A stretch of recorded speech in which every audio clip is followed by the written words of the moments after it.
Okay. So, hello to all 0 viewers. Um, oh, hello, this is one person. Not quite sure why today, what I did differently, but usually when I randomly start live streaming in the middle of the day, like at least 10 people show up because I know that there's a bunch of followers who have like notifications turned on their phone.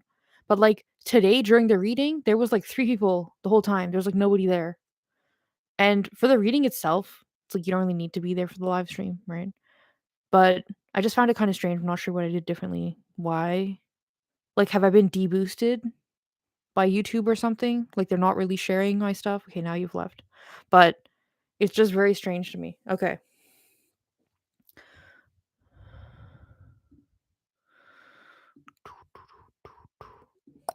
Doo doo doo. Okay, I know this is boring for you, but I'm just gonna tweet or whatever, post onto Getter that I'm streaming right now. Um, Maybe in the community, just because like, it feels kinda weird to do this, like, discussion aspect completely by myself. Or with one person. What do you mean log in together? You piece of shit. Why?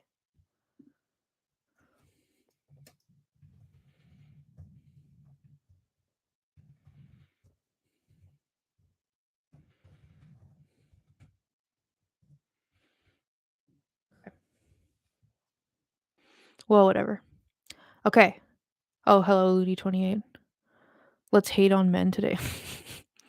uh, Honestly, I don't even know if I'm like equipped to discuss this essay. I might just like rename this stream and discuss the essay another day. Um, I thought it wouldn't make that much of a difference to take like a 3-hour break between reading it and discussing it. Maybe I should just end the stream. Like no one's here, and also I don't feel equipped to actually discuss the essay. I don't know.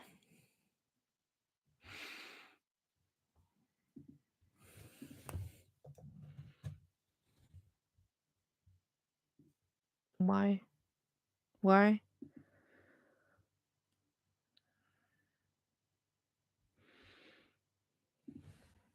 Dum da dum ba dum bum dum bum bum da da da da da.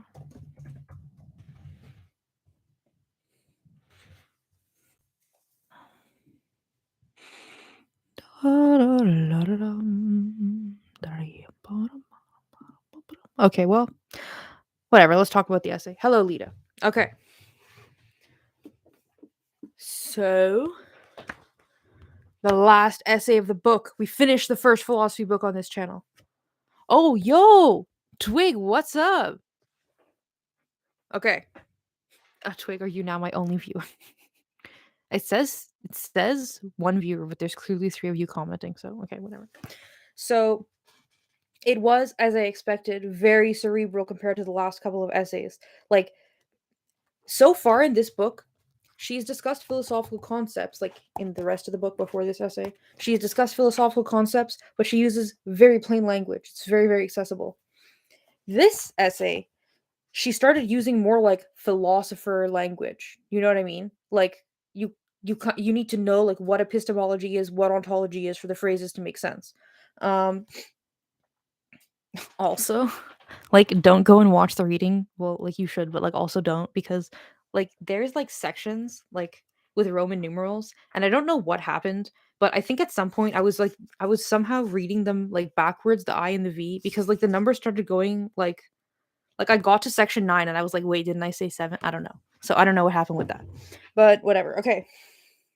Also, I didn't realize, like, I guess lesbian separatist philosophy is a pretty small pool of women. They all seem to know each other. Uh, so Marilyn Frye, um, is like a contemporary of Sarah Hoagland, and she's my next um philosopher that I'm gonna read. So okay, so I don't want to cover the live chat today. However, I'm going to try to be very disciplined and not just talk to the live chat for like 2 hours before I actually talk to the essay. Okay. You like my hair? Thank you. I don't like it. I am struggling very hard to not buzz it all off. But like, I'm supposed to go see my religious family for one day during March break. and on a Sunday, just church day. So, yup. That is not your food. Excuse me. Hello. Yeah.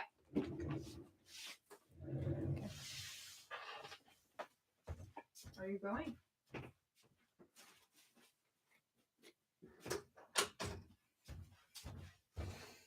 The whole reason that her food is in that little TV thing is so that she can defend it because it's like more defensible. But she's fucking sits there and lets Squeaky eat her food. It's disgusting. Momo, have some fucking self-respect. She's such a pushover. Okay. Right. Anyway, Sarah Hoagland. Apparently, she's referenced a bit in this. Okay.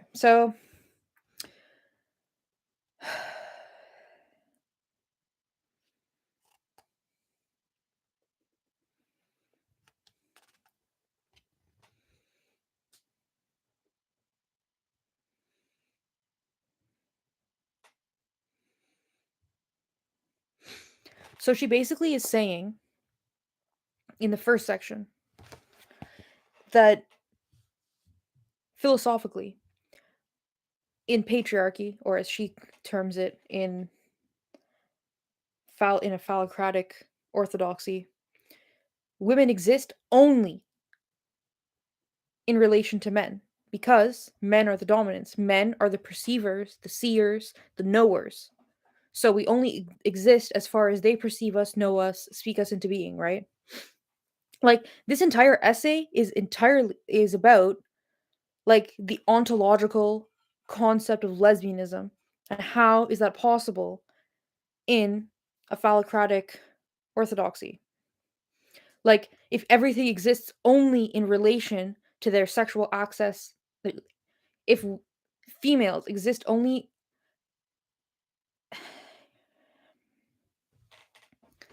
females exist only in terms of how useful they are to men, then lesbians kind of don't exist because they're not useful to men in any way. That's generally the gist of the essay. Um, right. So I'm gonna read the. I'm going to read the. This is from Lesbian Epistemology. It was a paper by Sarah Hoagland, and there's like an excerpt from it. Yes, exactly, Via. So this is a quote from Sarah Hoagland. In the conceptual schemes of phallocracies, there is no category of woman-identified women, woman-loving women, or woman-centered women. That is, there is no such thing as a lesbian. This puts a lesbian in the interesting and peculiar position of being something that doesn't exist. And this position is a singular vantage point with respect to the reality which does not include her. It affords her a certain freedom from constraints of the conceptual system. It gives her access to knowledge which is inaccessible to those whose existence is countenanced by the system. Lesbians can therefore undertake kinds of criticism and description and kinds of intellectual invention hitherto unimagined. So she's kind of saying, like, what are the institutions that generate and sustain patriarchy? She's mentioned them a couple times: marriage, motherhood, heterosexuality, right? So here, Sarah Hoagland is saying, in the patriarchy scheme, you're either like the oppressed or the oppressor, right? The dominator or the subjugated, right? And she's saying because lesbians don't interact with men in any of the main I mean, this is like obviously my inference of what she's saying because this is not literally what she hasn't mentioned any of this stuff here. But because lesbians don't participate in any of the, I mean, motherhood obviously, but I think that's like a kind of separate situation. Because lesbians don't participate in these institutions, right? They don't exist in the power structure. They're not contributing to it or being victimized by it. They're kind of outside of it, like in the metaphysical sense, okay? Please keep in mind I'm discussing philosophy. There's some stuff in here which is like a little bit, if you just took it at face value and didn't like really think about the philosophical concept she's positing and what the point is she's trying to make, you would be like, wow, that's so phobic or whatever. And it's like she's trying to make points that you think through things, okay? Okay. No, of course we're victimized, but she's saying we're not in the same situation as straight women. That if the entire purpose of women is to service men, lesbians don't service men that way, right? If the entire purpose of men is to dominate women, lesbians are not the ones.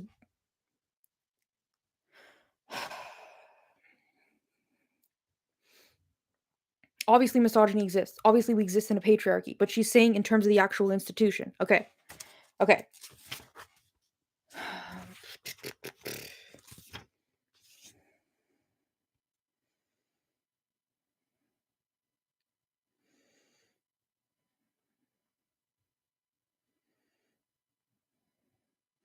Oh, yeah. Then she talks about how to define the word like basically the whole thing is about pinning down. Um yeah, no, I feel you, VF. The whole thing is about pinning down what is a lesbian, but not in terms of like what do I think a lesbian is? Like what is the universally understood cuz I think kind of what the essay is getting at is that like we haven't found a way to like literally entirely escape patriarchy, right? Like we still exist in a patriarchal society even if we're separatists.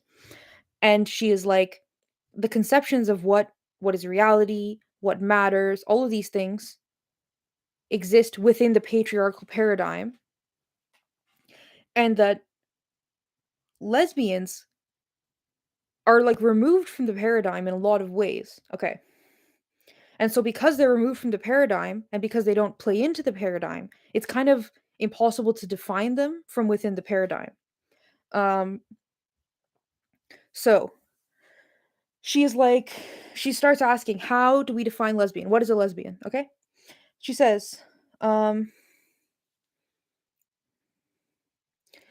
they knew that if a definition of lesbian featured certain patterns of physical contacts as definitive, then the claims that phallocentric conceptual schemes did not include lesbians would be obviously false, since phallocrats obviously can and do wrap their rapacious minds around verbal and visual images of females so positioned physically with respect to each other. And they know, also, on the other hand, that any definition which is more quote unquote spiritual, such as woman identified woman, will be flexible enough to permit almost any woman to count herself a lesbian and claim for herself these exciting epistemological privileges.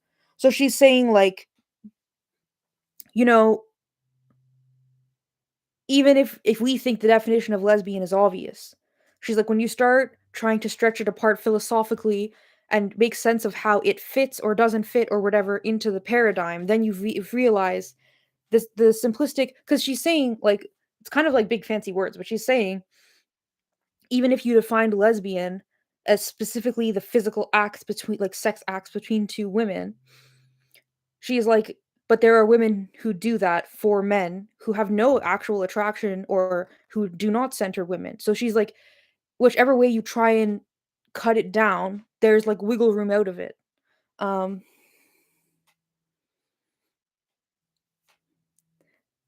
well, yeah, the whole woman identified woman is like a kind of spiritual feminist thing. And actually, I'm not sure what she thinks about that. I need to read more of her work because she's kind of critical of the idea that like motherhood and women are like in perfect harmony and all of this like kind of whatever. Okay, let's keep going.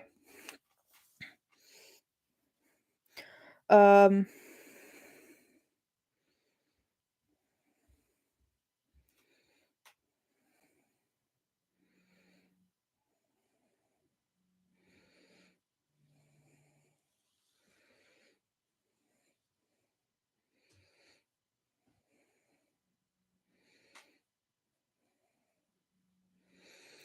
so she says like lesbian.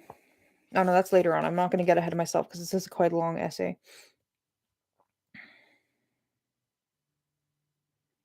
Okay, so listen to this. This is kind of what I was saying before, but much more concise, obviously. Um, Benji has a tail she keeps playing with. Lol. I should tie up my hair. Okay. Or actually, I should just fucking buzz it off. Like, if I showed up at my family's place with a buzzed head, what could they even do? I think I would just feel awkward and embarrassed. That's really what I'm doing by not buzzing my head at this point. I don't know. Maybe I should just dye black or something. Okay, whatever. Um, okay. If indeed, wait, that's not what I wanted to read. Where is it? If a conceptual scheme excludes something, the standard vocabulary for those no, that's not what I was trying to read. Where the fuck is it? I was just thinking like, okay, whatever, we're gonna read this paragraph. If indeed lesbians' existence is not countenanced by the dominant conceptual scheme, it would follow that we could not construct a definition of the term lesbian of the sort we might recommend to well-intentioned editors of dictionaries. If a conceptual scheme excludes something, the standard vocabulary of those whose scheme it is will not be adequate to defining the term which denotes it. So she's basically saying because men are in charge and men say what is not, right? Because men define words, right? It's like it's we're irrelevant to them. So why would they have specific terminology that refers to us uniquely? Or why would they conceptualize of us as some unique being? Like it's irrelevant to them or inconvenient to them. And either way, it's in their interest to not give us the words to describe ourselves. Um like this she keeps coming back to this throughout the book. You know, men are in charge and want to fuck women over. It makes sense that they're fucking the women over then. Like that's basically it, right? In like many different iterations of that is what the book is. Okay. Like if the paradigm is so all encompassing that everybody is participating in it in one way or another, then it would be kind of bizarre if it didn't work, wouldn't it? Okay.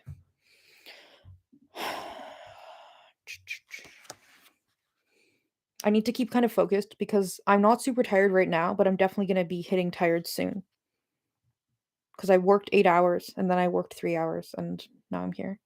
Okay. And I read the essay.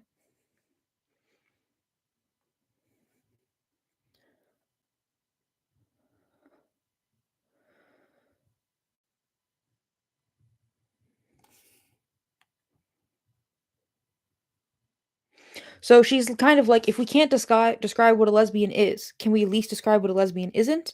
And she's kind of like, you know, all philosophers are like this. We can't start um, discussing things and analyzing things if we don't really understand what it is we're talking about, right?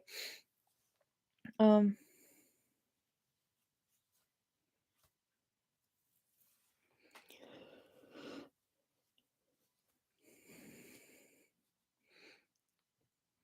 The resources for the inquiry are, in the main, drawn from the very scheme whose limits we are already looking beyond in order to conceive the project.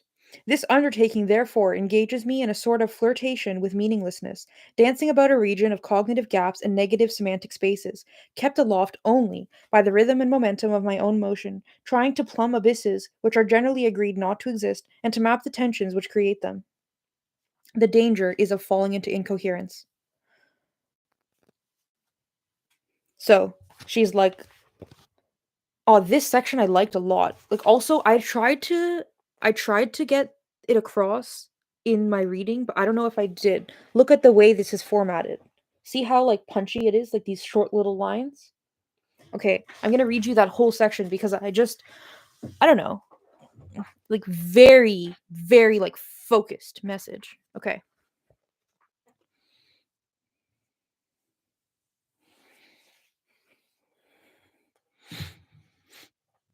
Reality is what I've already fucked up in the first phrase. Okay. I'm reading this little section. Prepare yourself. Okay.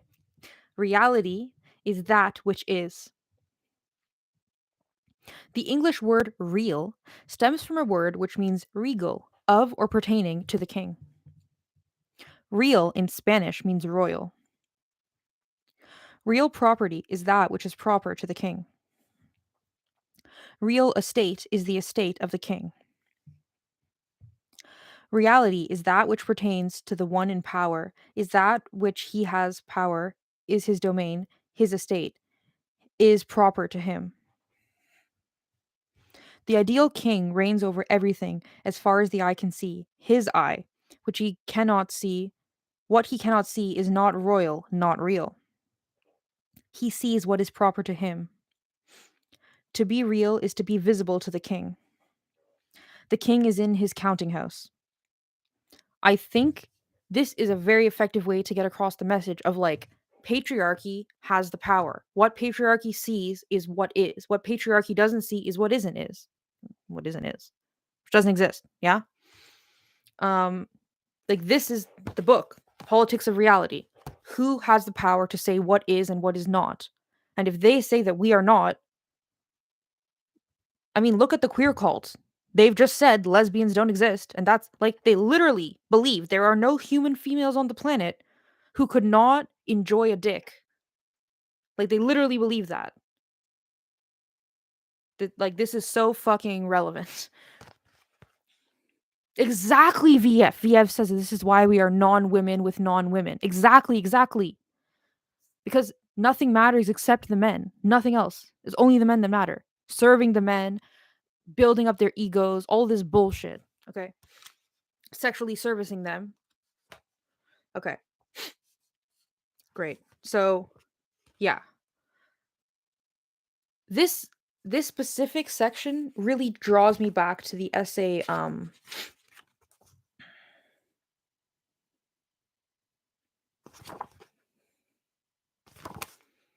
The Problem That Has No Name. What year is this published in? This specific essay, she says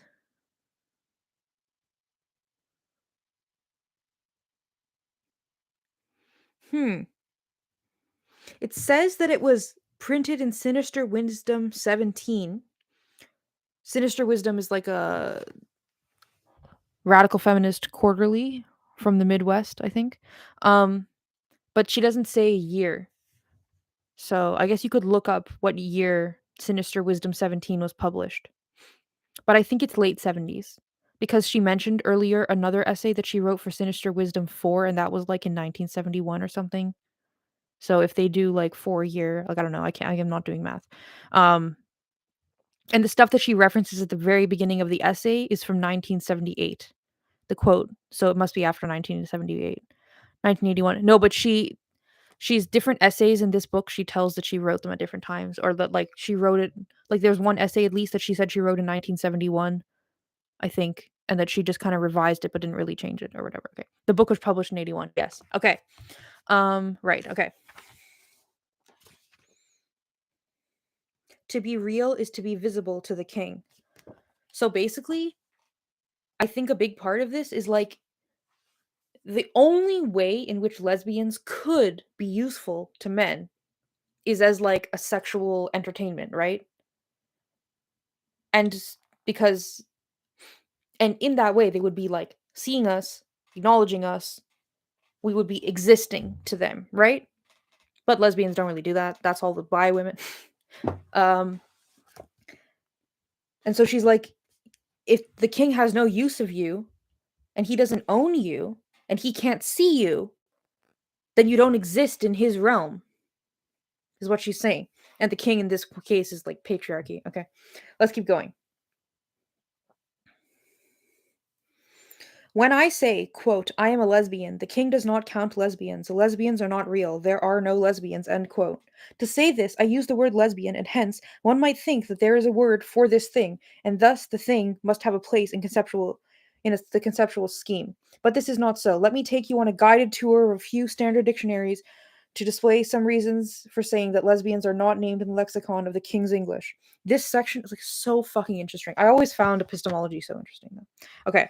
So she goes through like we have time. Let's just go through everything slowly.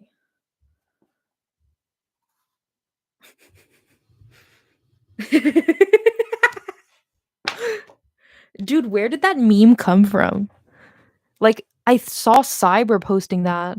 The dog is so small you can barely see it, and if you cannot see it, is it really in the store? It's like some person in store telling someone to like, you can't have a dog in here, you have to leave, and they're like, no, but it's a small dog, so it doesn't count. And they're like, but I can see it, and they're like, but it's too small to like count in the definition of a dog, so it doesn't. I don't know. It's funny. Okay. So the OED, which is the Oxford English Dictionary, which is my favorite dictionary, as a nerd. um, Also shout out to Susie Dent. Who doesn't love words, guys?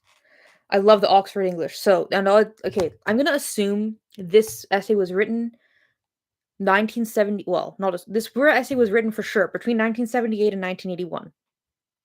Okay. So let's keep in mind that this is at that time.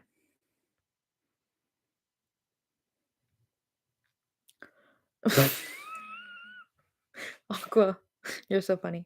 Okay. So the OED describes of or pertaining to the island of Lesbos. So it's not a very useful definition. The next one, of or pertaining. A lesbian is a homosexual female. It goes on. Well, homosexual is of or pertaining to the same sex. Um, and then the example that's given is same-sex twins, when there's twins who are born who are both of the same sex. So she is like, this doesn't even have anything to do with like actual sexuality. It just means you are both of the same sex in the same group. Okay. Okay. Then what's the next one? That's the Webster's. Oh, then the Webster's Collegiate. A lesbian is a woman who has sex or sexual relations with other women. So she's like, that probably is what most people will think, like, oh yeah, that's what it means, right? Fuck. But then she goes on to say, like, within, which this goes on for like a fucking. Then she's like, if you look in the same dictionary and you go down, like, what is sex, like, what does sexual mean? What does sex mean? And she basically is like, patriarchy is really dick obsessed. We can all agree, yeah. If something sexual is happening and a penis is not involved, it doesn't count as sex to them. So she's like, this is why male, like homosexual male sex counts as sex because it's all about the penis. Heterosexual sex counts as sex because it's all about the penis. Lesbian sex, there's no penis. So in a patriarchal paradigm, does that count as sex? And she's like, to men, that doesn't count as sex. I mean, like, fucking half of this book, like this lesbian history book, was about how, like, oh, the girls just like they cuddle and sleep in bed together and kiss, or like, oh, they're just like masturbating together, like it's not really sex, like. So yes, this is a very real situation.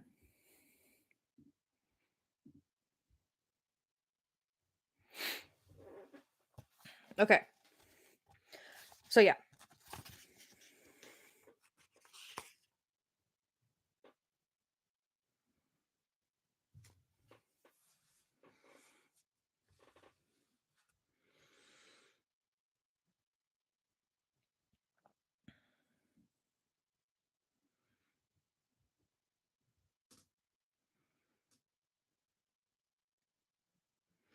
Yeah. On this broader definition, there is nothing women could do in the absence of men that could, without semantic oddity, be called quote unquote having sex. Speaking of women who have sex with other women is like speaking of ducks who engage in arm wrestling.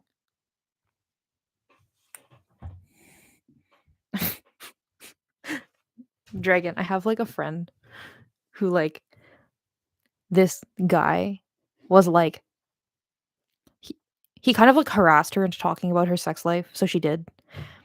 And then he got like really like mad at her when she said that she always makes the girl she's with come. And I was like, so you're telling us you're so bad at sex that this is like shocking and unbelievable to you, and you feel like insecure because women are good at sex and you suck. Ducks. That's the point, is ducks don't have arms. So it's like describing ducks arm wrestling. Ducks don't even have arms in the first place. So how could they be arm wrestling? Like, lesbians don't have dicks, so how can they be having like real sex? Okay.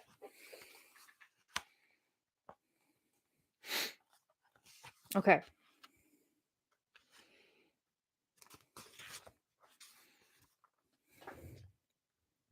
We are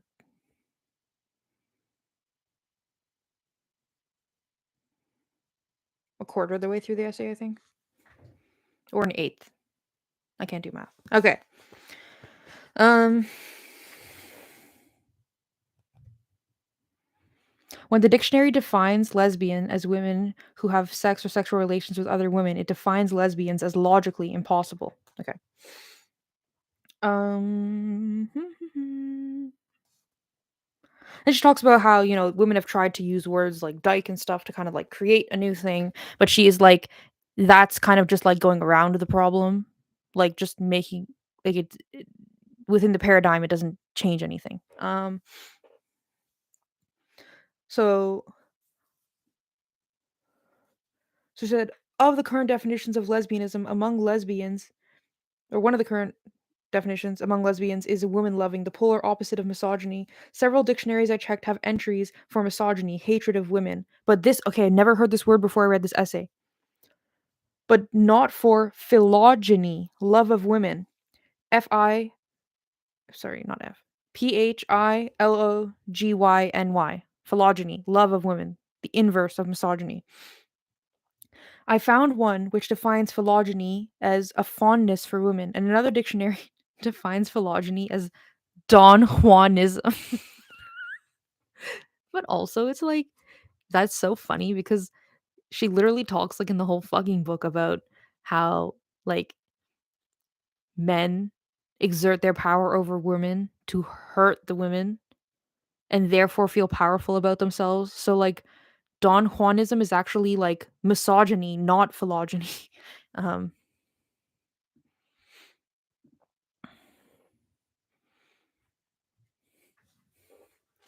okay. Anyway, I thought that was cool. Um According to the dictionaries, there is no term in the English language for the polar opposite of misogyny, nor for persons whose characteristic orientation towards women is the polar opposite of misogyny. Because, like the more second wave definition of lesbian is not necessarily um sexual, right? They kind of view it as like a woman oriented life or like a woman focused life, right? So I think that's what she brings this up. You get Don Juan confused with Don Quixote. That's a funny confusion. I need to just get slippers and a sweater. Mama, mama, look, the people, look, mama, look at the people. What?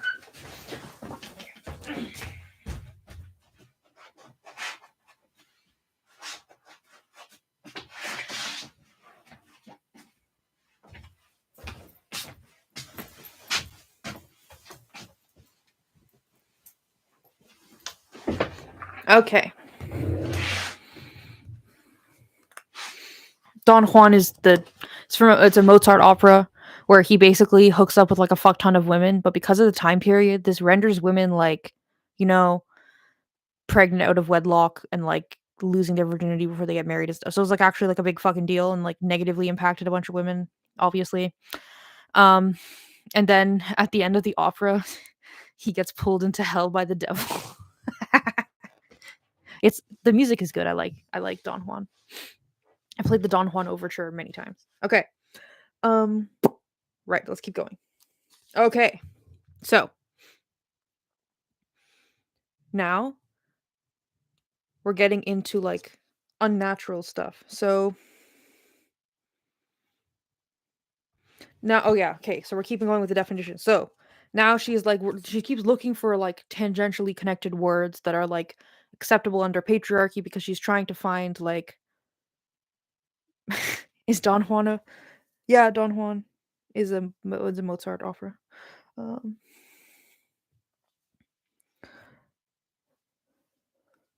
okay. I want to like Mozart operas, but the more like feminist consciousness raising I do, the less I can like Mozart because all of his operas are like, you know, like so inherently patriarchal. Anyway.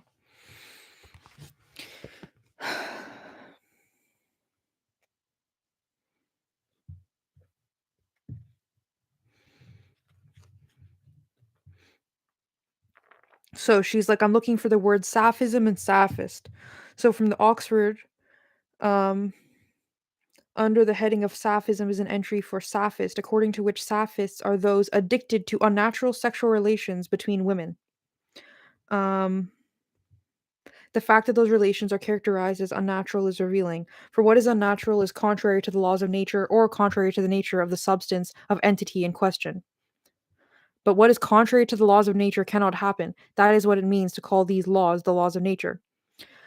And I cannot do what is contrary to my nature, for if I could do it, it would be in my nature to do it. To call something quote unquote unnatural is to say that it cannot be. This definition defies saphists, that is, lesbians, as naturally impossible as well as logically impossible.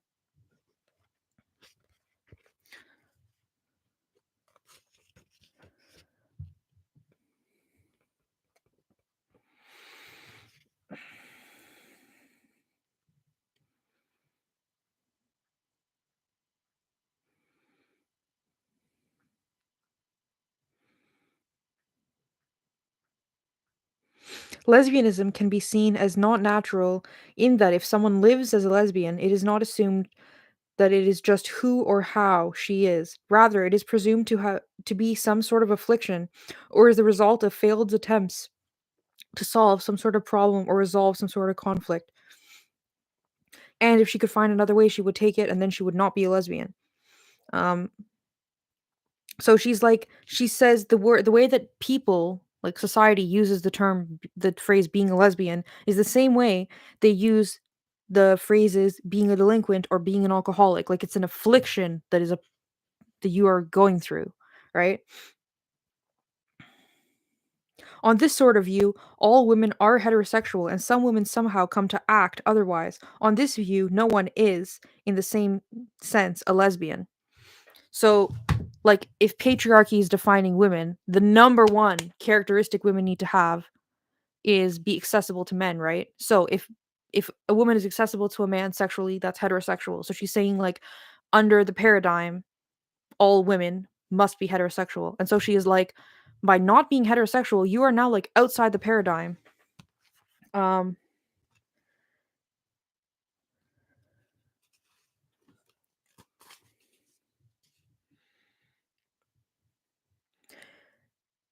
yeah. Like because the paradigm doesn't acknowledge that we exist, therefore we don't exist. Okay.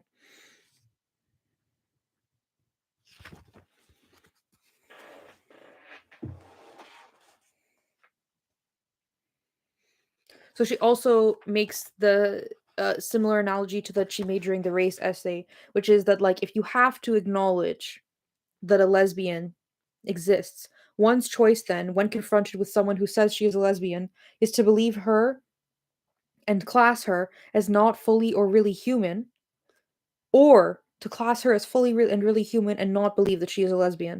You have to pick or choose one or the other because they're mutually exclusive in the patriarchal paradigm.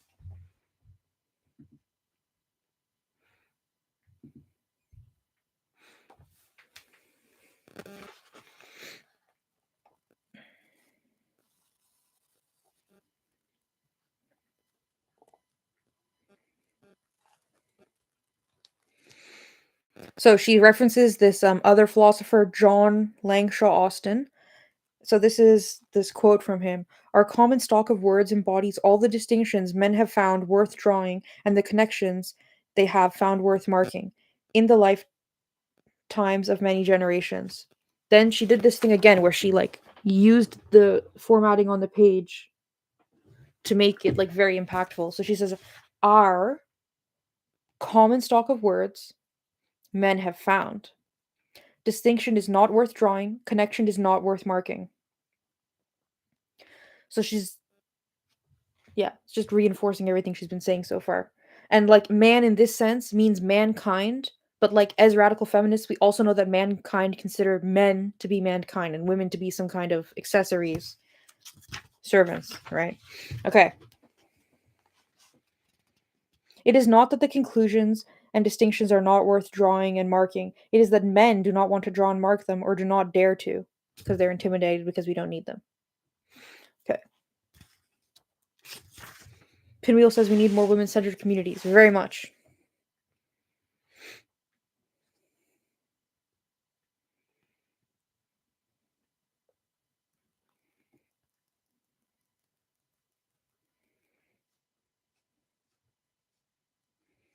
Okay, so she now explains that there are three ways in which something can exist outside of the conceptual scheme that you're in.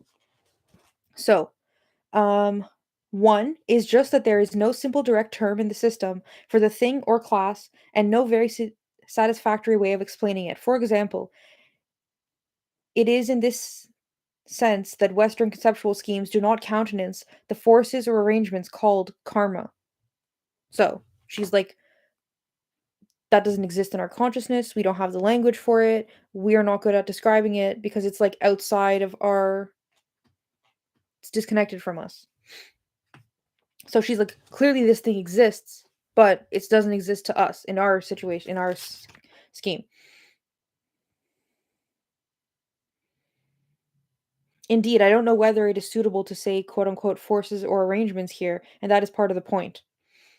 A second thing that can be meant when it is said that something is not in the scope of the concepts of the scheme is that the term which ostensibly denotes the thing is internally self-contradictory, as in the case of round squares. Nothing can be in both the class denoted as round and the class denoted as square, given what those words mean. A third thing that one can mean when one says a scheme does not encompass a certain thing is that according to the principles which are fundamental to the most general picture of how things are in the world, the thing could not exist in nature. As an example of this is the denial that there could be a beast which was a cross between a dog and a cat. The belief that such a thing could exist would be inconsistent with beliefs about the nature of the world and of animals, which underlie the vast chunks of the rest of our worldview. So it's kind of like believing gravity could get turned off or something, and it's like everything we know contradicts that. So we know that that can't be true. Okay. So, lesbian is the only class I have ever set out to define, the only concept I have ever set out to explain that seemed to be shut down in more than one of these ways. So, she's basically saying that, like, when you have difficulty in like an epistemological concept like this, usually there's like different routes to take to like kind of like she was saying before, like if you can't define what a thing is, you can define what it's not. If you can't see what a thing is, you can see the shadow of what it is, right? So she's like, usually that's how you would go about it.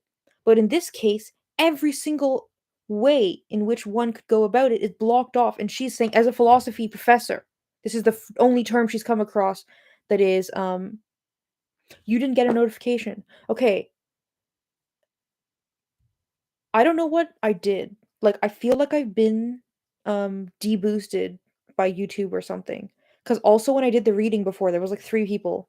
So clearly most of you didn't get notifications about it. It's very annoying. Okay. Right.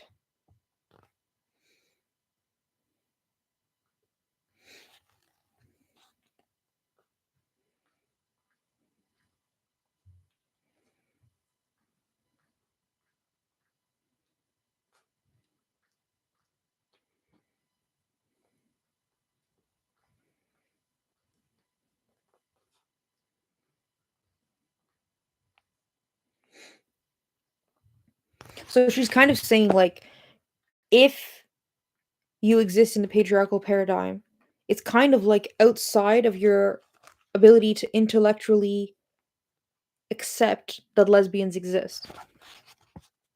Um, the overestimation, the metaphysical. Okay, no, I'll start the phrase before that. The redundancy of the devices of closure which are in place here is one of the things which leads me to say that lesbians are excluded from the scheme. The overdetermination, the metaphysical overkill, signals a manipulation, a scurrying to erase, to divert the eye, the attention, the mind. Where there is manipulation, there is motivation, and it does not seem plausible to me that the reason lies with the physical details of certain women's private lives.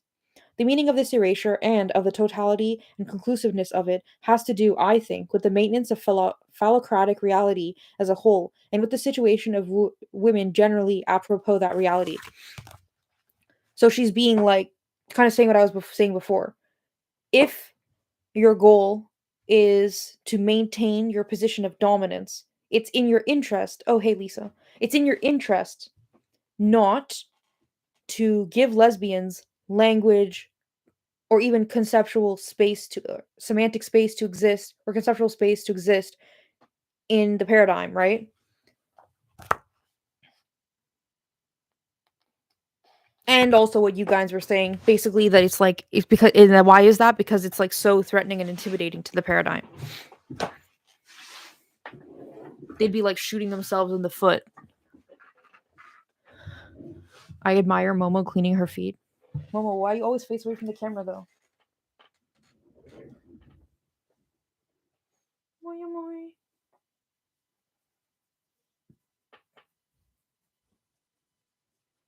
Moyo moyo.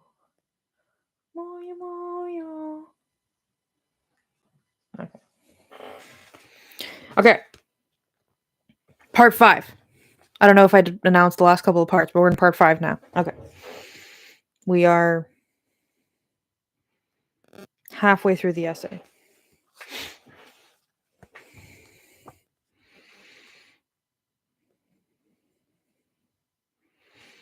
Okay, so now she kind of discusses the paradoxical nature of what's happened so far in the essay, which again draws back to which essay was that? Draws back to the essay um the problem that has no name, I think. Which is like women don't have personhood, so they don't have like is that what she's talking about here? Right. They don't have personhood and yet they're like integral to like being an object which can be like can have something done to it by the patriarch, right? Okay. At the outset, I said that lesbians are not real, that there are no lesbians. I want to say also that women in general are not countenanced by the phallocratic scheme, are not real. There are no women. But the predicament of women apropos the dominant reality is complex and paradoxical, as is revealed in the woman's mundane experience of the seesaw of demand and neglect, of being romanced and assaulted, of being courted and being ignored. The observations which lead me to say that there are no women in phallocratic reality themselves also begin to reveal the elements of the paradox. These observations are familiar to feminists. They are among the things we come back to again and again as new layers of their meaning. Okay, but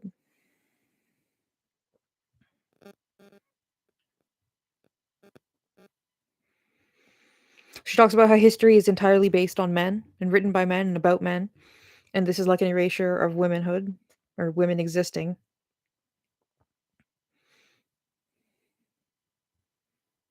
Sorry, one is the conception of human history as a history of the acts and organizations of men, and the other is a long and sordid record in Western civilization of the murder and mutilation of women. So she means like the literal, like men physically stopping women from existing because death. Okay.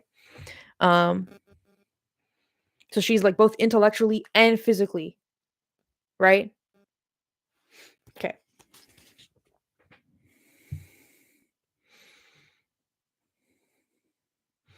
Both sorts of erasure seem entwined in the pitched religious and political battle between males who want centralized male control of female reproductive functions and males who want individualized male control of female reproductive functions. So she's basically saying like the right and the left are both fighting over women, right? The left want women to be communal sexual resource, the right want women to be private sexual resource. They both want the same thing in a different way. Neither of like that's yeah, okay. So then she talks about, well, if they're interacting with patriarchy, they must exist.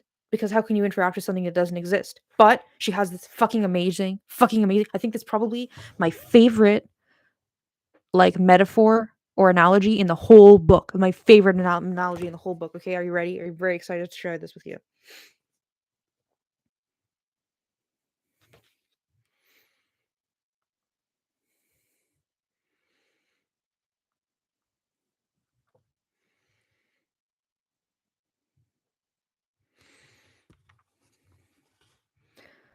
Um,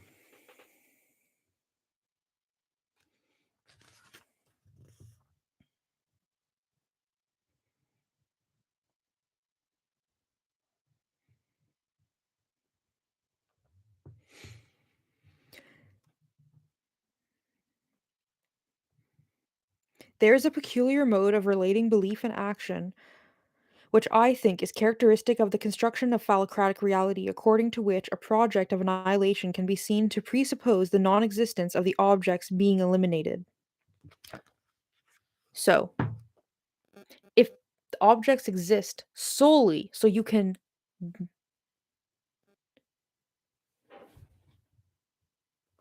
Let's read it again. According to which a project of annihilation can be seen to presuppose the non existence of the objects being eliminated. So, if the object only exists to cease existing, then, like, did it ever exist in the first place? Is kind of what she's saying. Or if you believe the object only existed in to stop existing, then you're not gonna like give it any more recognition or perceive it as existing anymore beyond that, right? I think that's what she's saying. Um, this mode is an insane reversal of the reasonable procedure of adjusting one's views so that they accord with reality as actively discovered.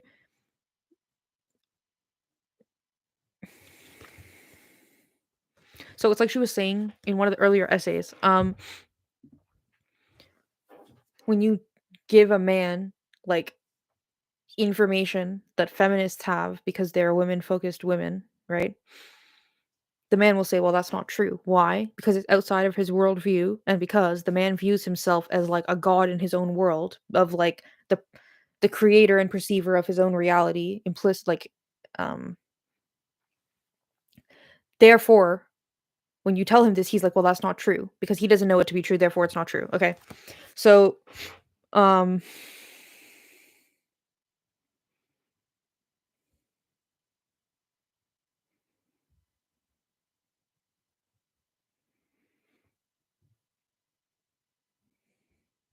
okay, then listen to this.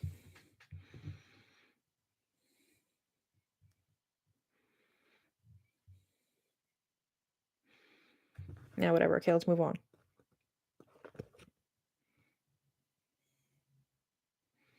Okay, before we get to the amazing analogy, I kind of skipped ahead like 3 pages in my mind.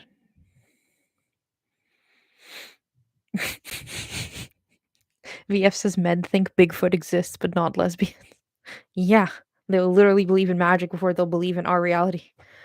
Shows you how much they don't consider us uh, to matter or exist. Okay,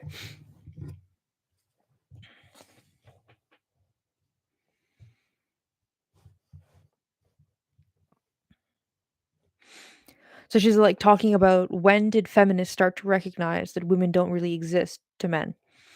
The word woman was supposed to mean female of the species, the name of the species, the name of the species is man. So males are the the base form of mankind are males, right? The term female man has a tension of logical impossibility about it that is absent from parallels like female cat and female terrier. In this way, when she uses female man, like I'm basing this off of the past essays, she means like female who is a whole person, who has full personhood. Like that's paradoxical in patriarchy. Like that's not supposed to work that way. Okay. Whereas if you describe other animals, then it works because that they're not human. Women are not humans. Yeah? Okay. It makes one suspect that the concept of the species which is operating here, which is the o- which is operative here, is one according to which there are no females of the species. Okay. Um,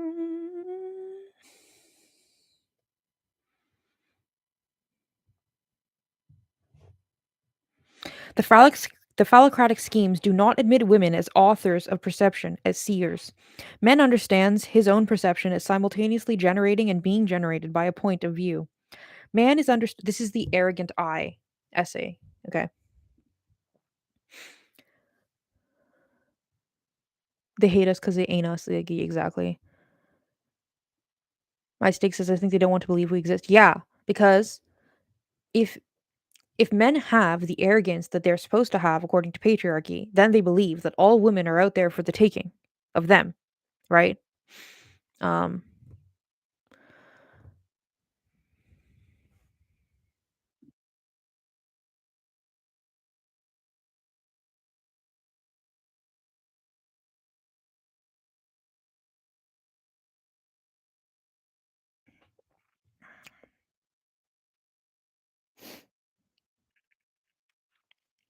Okay.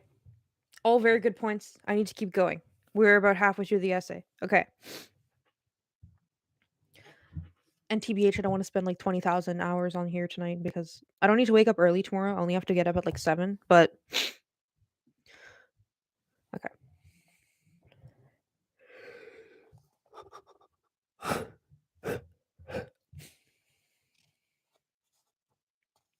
Okay, listen. Again, she is like so harsh about men and I love it. Okay, are you ready for this?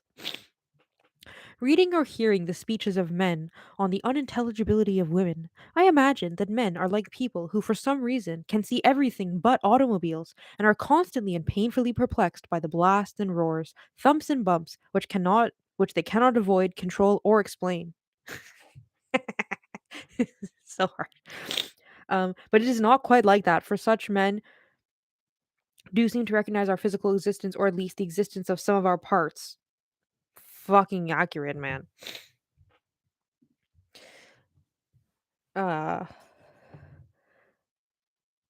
what they do not see is our souls.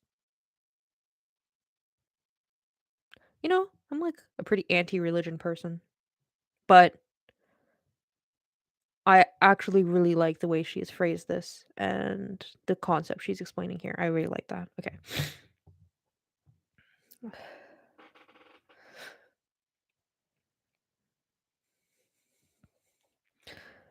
She says Aristotle said it outright. Women are rational but do not have authority.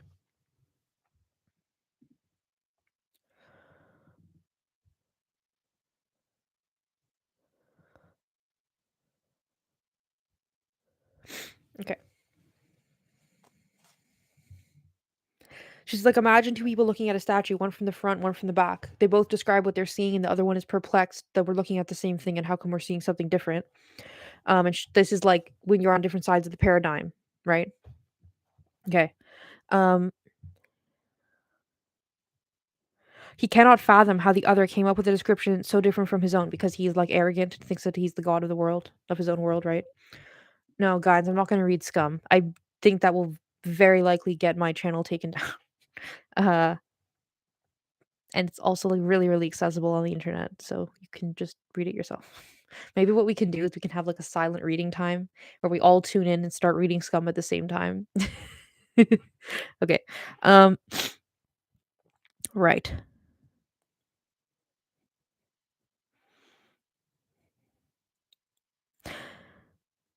It is as though women are assumed to be robots hooked up to the senses of a man, not using senses of our own, not authoring perception, not having or generating a point of view. Okay, I'm going to read this again. Now, think about trans ideology, okay? He cannot fathom how the other came up with a description so different from his own. It is as though women are assumed to be robots hooked up to the senses of men, not using senses of our own, not authoring perception, not having and generating a point of view. And then they cannot fathom how we must be wired inside, and that we could produce the outcome we produce from the input they assume to be identical with their own. So, Tim's say, TRAs say, trans women are women. You have to respect us. Transphobia. Okay. And women, what do they hear? We're taking away your single sex spaces. We're taking away your sports. We're taking away your resources. You're not allowed to define yourself. You're not allowed to use the own words you want to use to describe yourself. This is what women hear. The men, they're like, how is it possible? We told you trans women are women. We told you this is how you be a good person. This is the input we gave you. How come the input we gave you makes sense to us, doesn't make sense to you? How come? Because they're so fucking arrogant. They're arrogant and they disrespect women on such a fundamental level, they can't imagine a world outside their experience.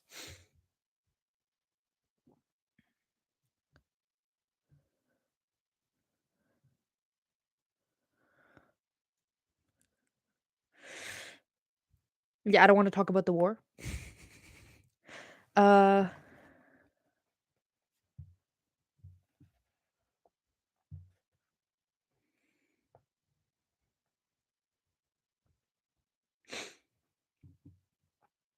okay.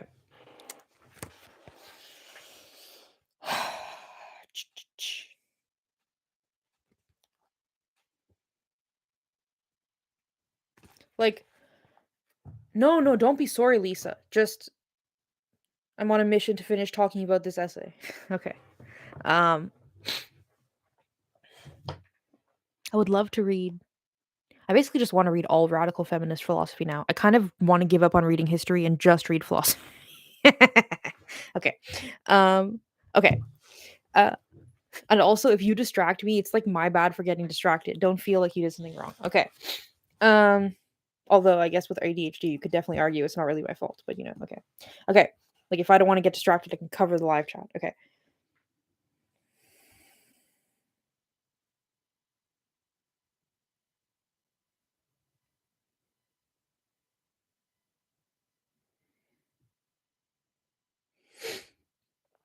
Yeah, okay. So, in a way, I kind of like, are you ready to be shocked?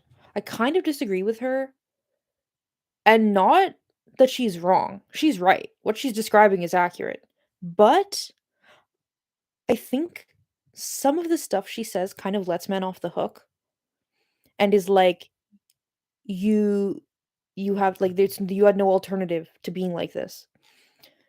In a sense, that's kind of a sense I get sometimes. But I think it's just because she's like very morally absolutist about like the phallocratic orthodoxy. Anyway. Okay. I think that her goal is to be more like, look, women, this is why you can't trust men. Stop fucking smashing your head against the wall and expecting it to stop hurting, you know? Like, stop trying over and over and over again to trust them and get them to respect you and treat you right. This is why they are fundamentally incapable of that. Please understand that and stop hurting yourself. I think that's what her point is. But yeah, she does. But I think don't all philosophers talk in absolutes unless they're um like aesthetic abstractists or whatever. Like I feel like most philosophers talk in like big absolutes or like in big generalizations or whatever.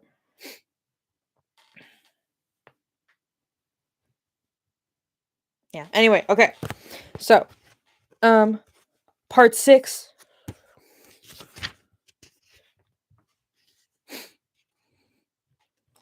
All right. Even if I don't agree with her on like every single thing, or even if I think the tone or the attitude is not exactly what I would want it to be, like that's a good thing. If I agreed with everything, it would be kind of a boring book to read, I think. Um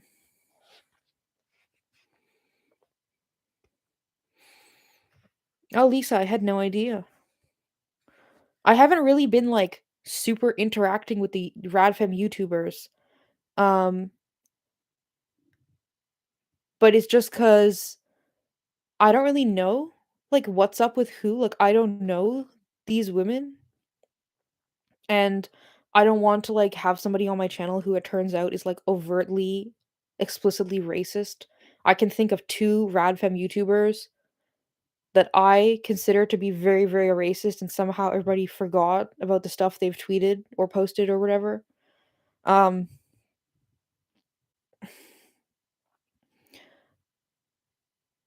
like I don't know. Or even like with the Karen and Excellantic stuff, like in general, I want to just like have everyone on my channel, be on their channel, even if we disagree, like even if we're not on the same in the same mindset about a lot of things, like okay, we're being forthright in our opinions and we're speaking clearly and like that's worth something. Just having a platform to have your opinion even if you're disagreeing.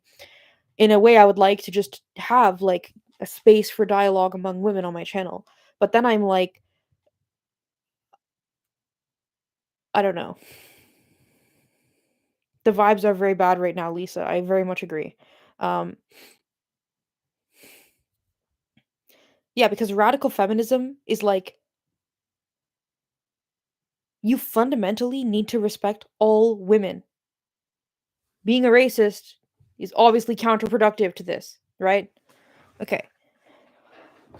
Yeah, a bunch of people have asked me or I asked them and then it like doesn't work out, but also probably the problem with me is just that like I'm like really really busy all the time and then I will like schedule like I'll look at my week and be like, "Okay, on this day, like I end work at this time, so I'm gonna schedule a live stream at this time, and I have to end by this time so I can go to sleep so I can get to work the next morning. And if I schedule my whole week like that, and then I contact someone and I'm like, let's do a live stream, it's kind of like a joke because I'm like, here's 3 hours I have all week where we could do a live stream. Okay. Um,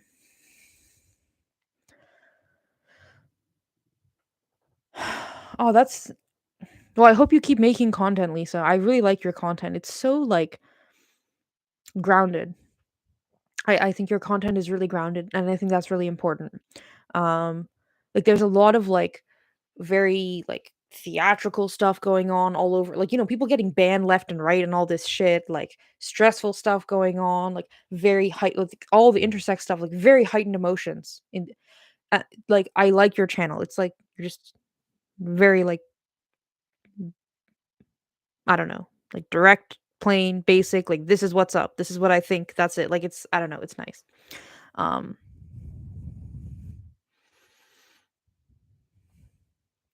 yeah, that's kind of what I think of Billboard Chris, except he obviously is trying to make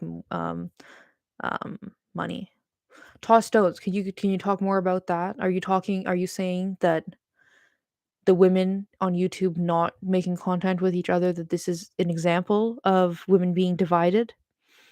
Like as a tactic specifically? But yeah, Kiara says some people online just seek attention and are generally awful people, and that goes for any ideology or community. Yeah. Yeah.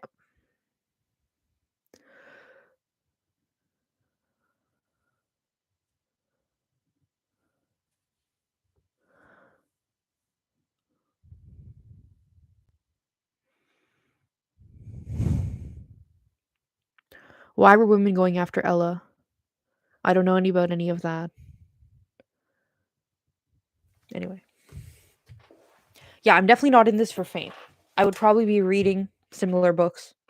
Probably stop halfway through and lose my momentum, but infighting stops dialogue. Okay. I agree, toss stones. But I also think there needs to be like, if the goal of feminism is to get more women, I think she means Ella androphobia. Um, if the goal of feminism is to get more women to like see the reality of their situation and therefore be able to better take care of themselves, right? If that is the goal of feminism, then, for example, right, somebody be like a feminist being very overtly racist, is that going to get more women to understand the situation they're in and better be able to take care of themselves, or scare women away from it, right? So to me it's like infighting can have a negative effect on like the project of feminism, but also never drawing any lines or boundaries has even more of a negative effect on the project of feminism, in my opinion. Like I have been in feminist groups that were like so overtly lesbophobic, I literally left the group. If someone in the group had been like, you know what, we need to draw a line, this is not okay, I probably would have stayed in that group. You know what I'm saying? So I'm just saying it's like you have to see it from both sides. Anyway, okay.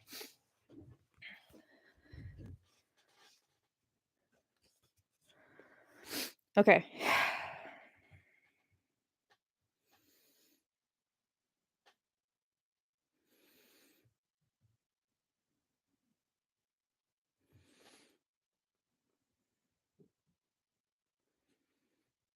So she talks about how women are dehumanized by the Phallocratic orthodoxy, and how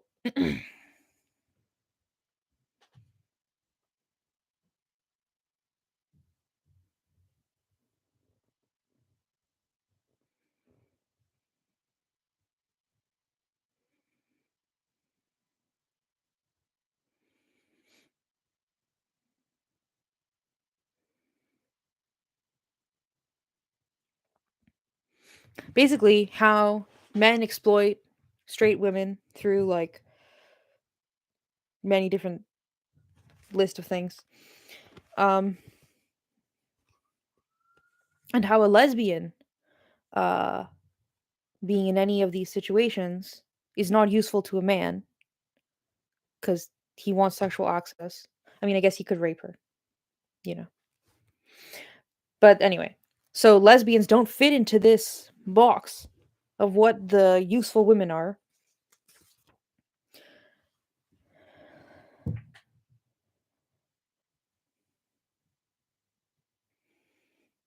Okay, listen to this.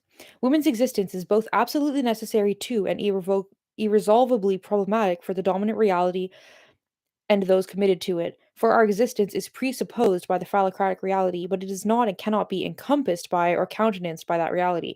Women's existence is a background against which phallocratic reality is a foreground. Okay, this is my favorite analogy in the whole book. Okay, I love it so much that I'm just going to read you the whole fucking page because she definitely says it better than I can. Okay, after reading it once like 4 hours ago. Okay, 5 hours ago, whatever. Okay. Ahem. A foreground scene is created by the mention. Oh my god, I already messed up. Okay. Depressing. Ahem. Take two. A foreground scene is created by the motion of foreground figures against a static background. Foreground figures are perceptible, are defined, have identity, only in virtue of their movement against the background. The space in which the motion of foreground figures takes place is created and defined by their movement with respect to each other and against the background. But nothing of the background is in or is part of or is encompassed by the foreground scene and space. The background is unseen by the eye, which is focused on foreground figures, which, and if anything, somewhat somehow draws the eye to the background, the foreground dissolves. What would draw the eye to the background would be any sudden or well defined motion in the background. Hence, there must be either no motion at all in the background or an unchanging buzz of small, regular, and repetitive motions. I think this is like gender. This is like women having to like fulfill so many expectations of like femininity and service and like paying attention to men and like all this kind of shit. This is like the small motions. Like women are always preoccupied with this shit. So like the doers, the perceivers are like the men because women are always fucking stuck with the busy work. Anyway, okay, I didn't mean to interrupt the reading. Let's keep going. The background must be utterly uneventful if the foreground is to continue to hang together. That is, if it is to endure as a space within which there are discrete objects in relation to each other.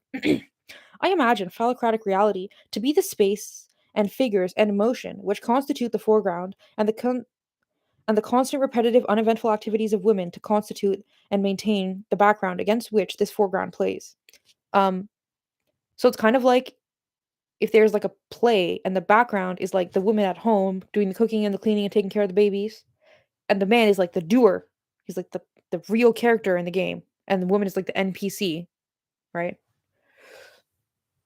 Um, I think that's actually a better metaphor than her. Like, as if men are all like real characters, like that, like a person is playing the video game, and all the women are non-player characters who are just there to be like, "Did you want to buy this loaf of bread?" You know? Okay, like in a video game. Okay, whatever. Okay.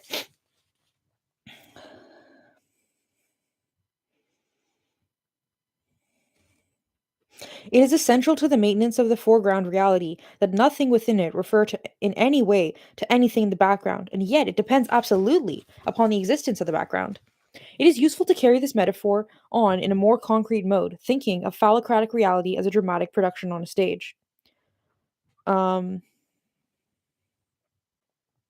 so she's talking about how the actors need the stagehands to be there doing their job. However, in an ideal world, there would be no people doing that. Things would just be in its place so your character can just exist as a character without any potential distractions. Um and she mentions like wouldn't it be absurd if you went to a play and someone a stagehand in the back was moving around props, dressed all in black and they started interacting with the character? It would be unimaginable. It wouldn't make any sense. And she's like that to me and how I understand it is basically that's the concept of saying that women have personhood under patriarchy. Like that's how absurd it is. That women would become real characters as opposed to like background. Um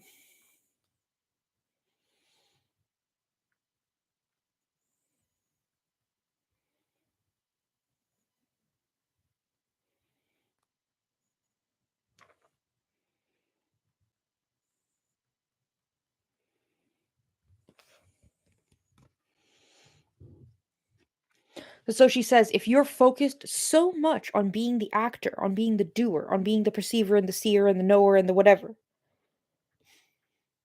the stagehands become irrelevant to you because you're focused on you. You're focused on the other players and actors and perceivers and doers. And the women in the background servicing you, maintaining you, why would you pay attention to that? If you really are like fully committed to your position, right? Um,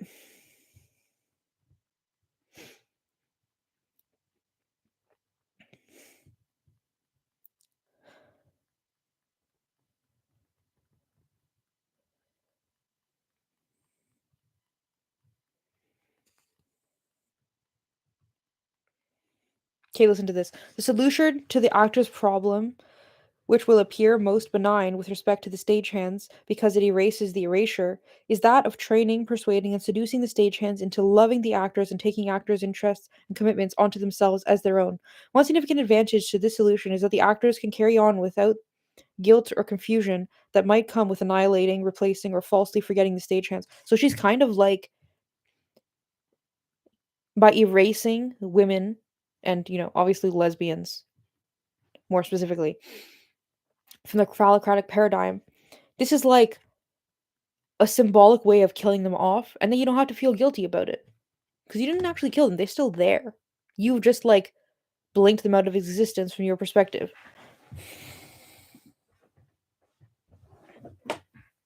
Okay.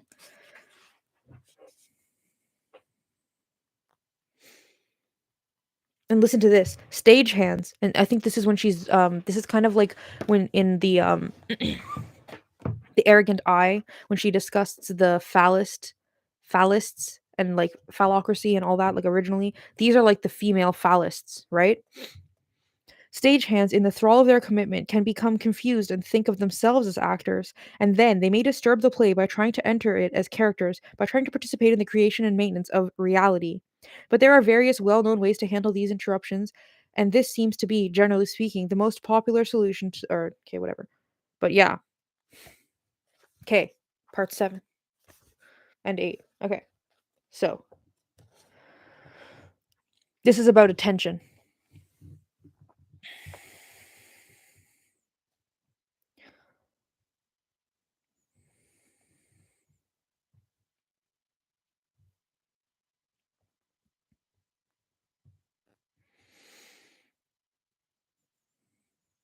I'm just going to read the whole thing, it's only 3 paragraphs. All eyes, all attention, all attachment must be focused on the play, which is phallocratic reality. Any notice of the stagehands must be oblique and filtered through interest in the play. Anything which threatens the fixation of attention on the play threatens a cataclysmic dissolution of reality into chaos. Even the thought of the possibility of distraction is a distraction. It is necessary to devise devices and construct systems which will lock out the thought crime of conceiving the possibility of a direct and attentive focus on anything but reality. And like reality is capitalized, she clearly means like the phallocratic reality here. Okay. The ever present potential of a cosmological disaster lies with the background. So, like you guys were saying, we're a threat to them.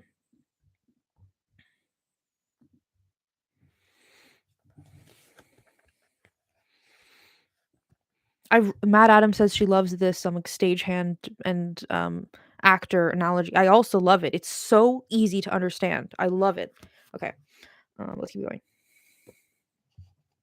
There is nothing in the nature of the background that disposes it to be appropriately tame. It is not made to serve the foreground, it is just there. It is therefore a part of the vocation of phallocratic loyalists to police attention. They must make it radically impossible to attend to anything in the background. They must make it impossible to think it is possible to fasten one's eyes on anything in the background. We can deduce from this understanding of their motivation what it is that phallocratic loyalists are motivated to forbid conceiving. What must not be conceived is a seer for whom the background is eventful, dramatic. So she's basically being like lesbians are stagehands who exist outside the play and who look into the play and only want to look at the other stagehands. And she is like, this is like a violation of their sense of um kinghood over their reality, basically. And she's like, so society is set up to handle this. There it's set up to prevent this from happening.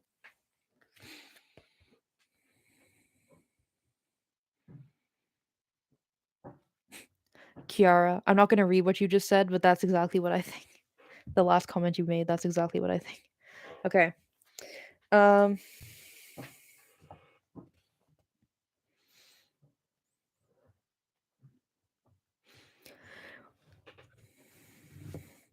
The loyalists cannot just identify such seers and kill them, for that would focus the loyalists' own attention on the criminal, hence the crime, hence the object of the crime, and that would interrupt the loyalists' own attention on reality, aka focusing on other dudes.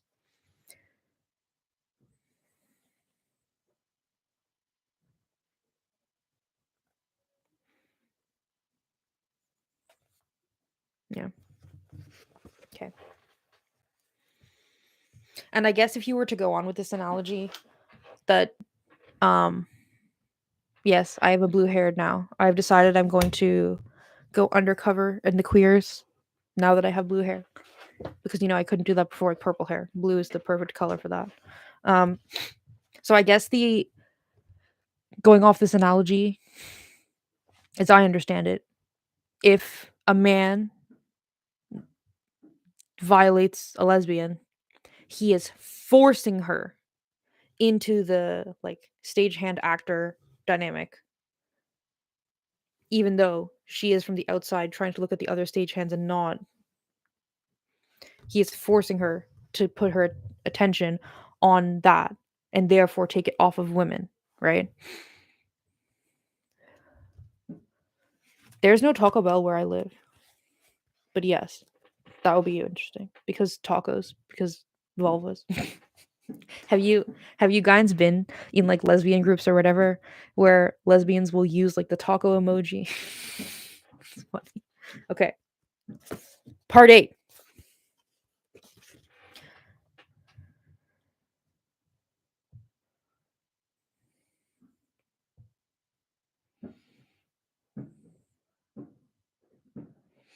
So this is about how women, or sorry, how men are intimidated by women who care about other women and don't give a shit about men. Okay. So like looking like being a stagehand looking or being from the foreground looking or from the background looking at the background and ignoring the foreground, aka the men, the dominant power. Okay. Um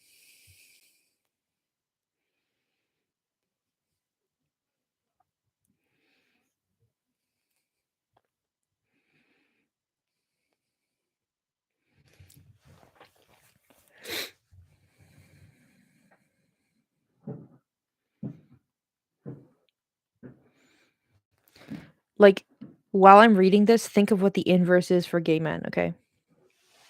Oh, I love sushi. Any good? Tossstones is asking if Taco Bell is any good. Well, first of all, I can't speak to what Taco Bell in New Zealand is like. Like I know people who've had like Pizza Hut in like the UK and then Pizza Hut in like North America and they're like it's literally like different food. Like it's not the same. So that's the first thing. But also my attachment to Taco Bell is sentimental because I used to go and eat there with my dad when I was a kid. But I don't know. If you're looking for like shitty fast food, it's good. If you're looking for Mexican food, do not go to Matt Taco. Okay. Um Matt Adam, you had sushi. Tell me what kind of sushi you had while I'm reading this, and then I will check back. So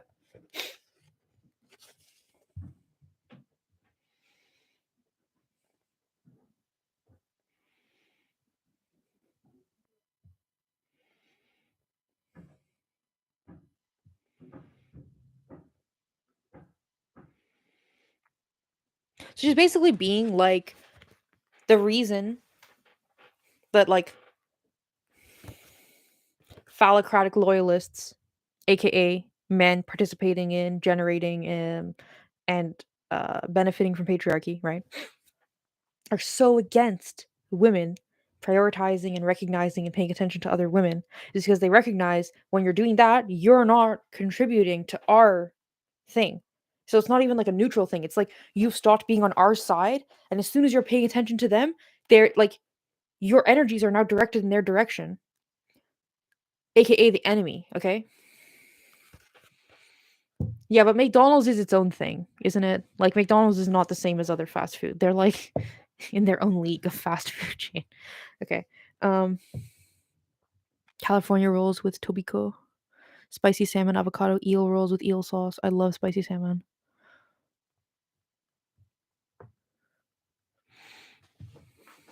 Okay.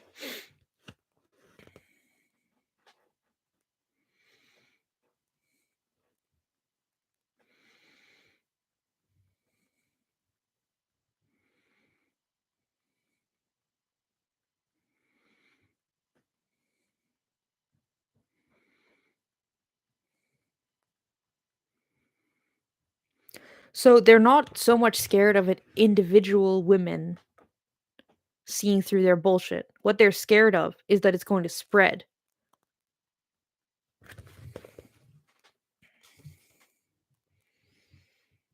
The event of becoming a lesbian is a reorientation of attention in a kind of ontological conversion. It is characterized by a feeling of a world dissolving and by a feeling of a disengagement and re engagement of one's power as a perceiver. That such conversion happens. That such conversion happens signals its possibility to others. So she's basically saying women prioritizing and focusing on other women and trying to like build spaces and resources like separatist stuff, right? Um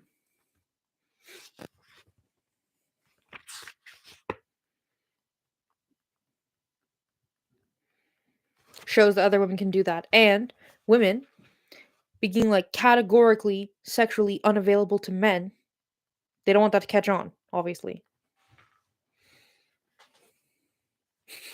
Matt Adams says she loves this part of the essay, but as a lesbian, she may be biased. Oh, yeah, I also love this part of the essay. But, like, I don't know. I like that, like, okay, becoming a lesbian, whatever. You know why that's a controversial terminology or phrase or whatever. But when she discussed, like, to me, this is like this description of lesbianism, like, really touched me because it did feel like I was going through like I was like a caterpillar turning into a butterfly or something. Like I had like changed my position with between men and women by like acknowledging and accepting that I was a lesbian. Um so I don't know. I kind of like the way she describes like the ontological conversion of becoming a lesbian when you previously bought into the brainwashing of the heterosexual institution. Okay. We're on the last page of the book, guys. Or second last page. Okay. Um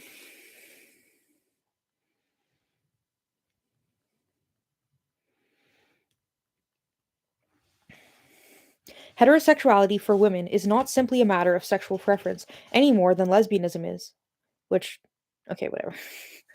Whatever. You all know that I'm like an actual homosexual. I don't need to voice every single thought I have about this like choice lesbian stuff. Okay.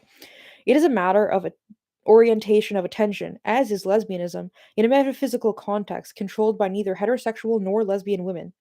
Attention is a kind of passion, and when one's attention is on something, one is present in a particular way with respect to that thing.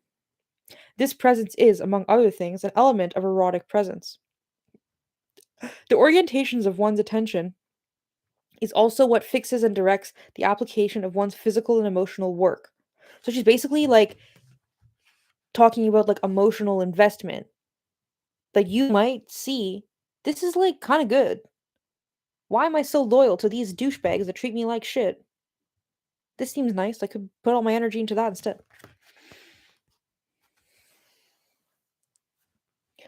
Um,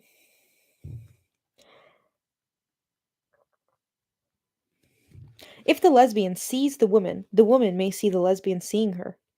With this, there is a flowering of possibilities. The woman, feeling herself seen, may learn that she can be seen. So basically, once you've experienced being respected by women, you're gonna know, oh fuck, I've never felt that from a man because no man respects me the way a woman can respect me.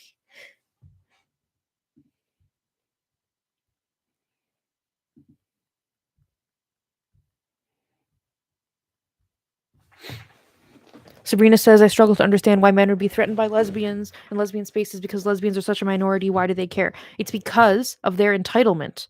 Men have been trained. Your purpose is sexual access. Any woman saying no to you. Like, when a straight woman says no, I'm pretty sure men think it's like conditional. They think it's like, well, she's not attracted to like me, but there might be a situation in which she would enjoy having sex with me, or like she doesn't want me now but she might like me later. Like when a straight woman says no to a man, I think he makes all these little things in his head about how it's like he's supposed to have access to her, like he assumes access to her in whichever way, like even like psychologically, right? But when a woman says I'm a lesbian, she is saying a very hard no, that there is no chance. And I don't think men can cope with that when every single part of society, like lesbian porn, imagine watching lesbian porn. Like you've never met a lesbian, you never heard the term lesbian, you watch lesbian porn, you're a man. And then you meet a lesbian, and this lesbian says to you, "Oh, I'm not into dick." Well, you've learned from the porn that the purpose of lesbians is to titillate you and service you. So who the fuck do they think you are to deny that to you when you deserve it because you're a man? Like that's literally it. Okay, anyway. In my opinion anyway. I know you don't agree with me on everything, Sabrina, but that's my view of it. It's like even if they don't understand it like intellectually, I think they understand it like on some kind of like emotional or instinctual level, like, oh shit, if these women can say no to me, who else can say no to me in what way? Because I mean, like that's at least how I see it. Okay.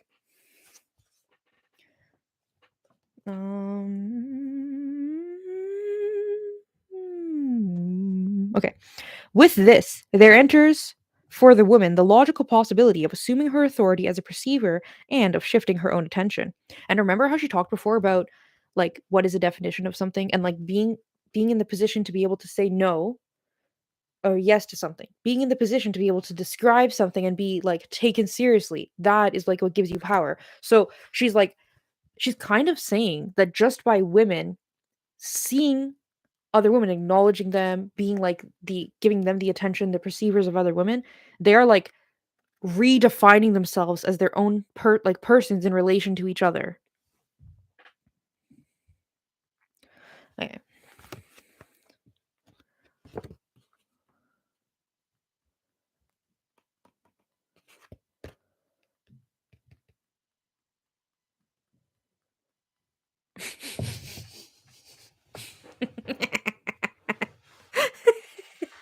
Matt Adams says, I don't know about you guys, but when I sleep with women, I always look away from the person at a faraway camera the entire time.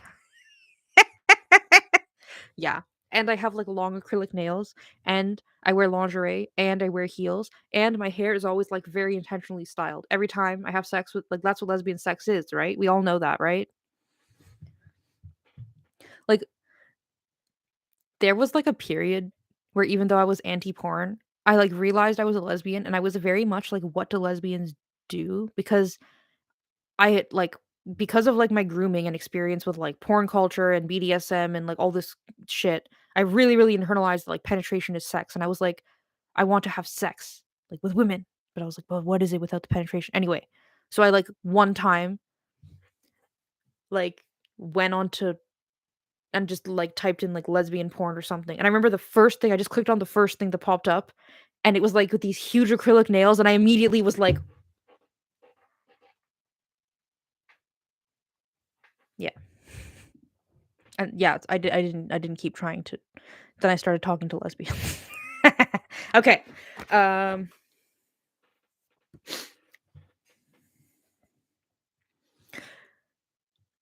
with that, there is a dawn of choice, and it opens up over the whole world of women. The lesbian seeing undercuts the mechanism by which the production and constant reproduction of heterosexuality for women was to be rendered automatic. The non existence of lesbians is a piece in the mechanism which is supposed to cut off the possibility of choice or alternative at the root, namely at the point of conception. The maintenance of phallocratic reality requires that the attention of women be focused on men and men's projects, the play, and that attention not be focused on women, the stagehands. Women loving, as a spontaneous and habitual orientation of attention, is then, both directly and indirectly, inimical to the maintenance of that reality, and therein lies the reason for the thoroughness of the ontological closure against lesbianism, the power of those closed out, and perhaps the key to the liberation of women from the oppression in a male dominated culture. Okay, the last page. I'm gonna read the whole page. Why not? Okay. Oh, hey, Michelle. Um,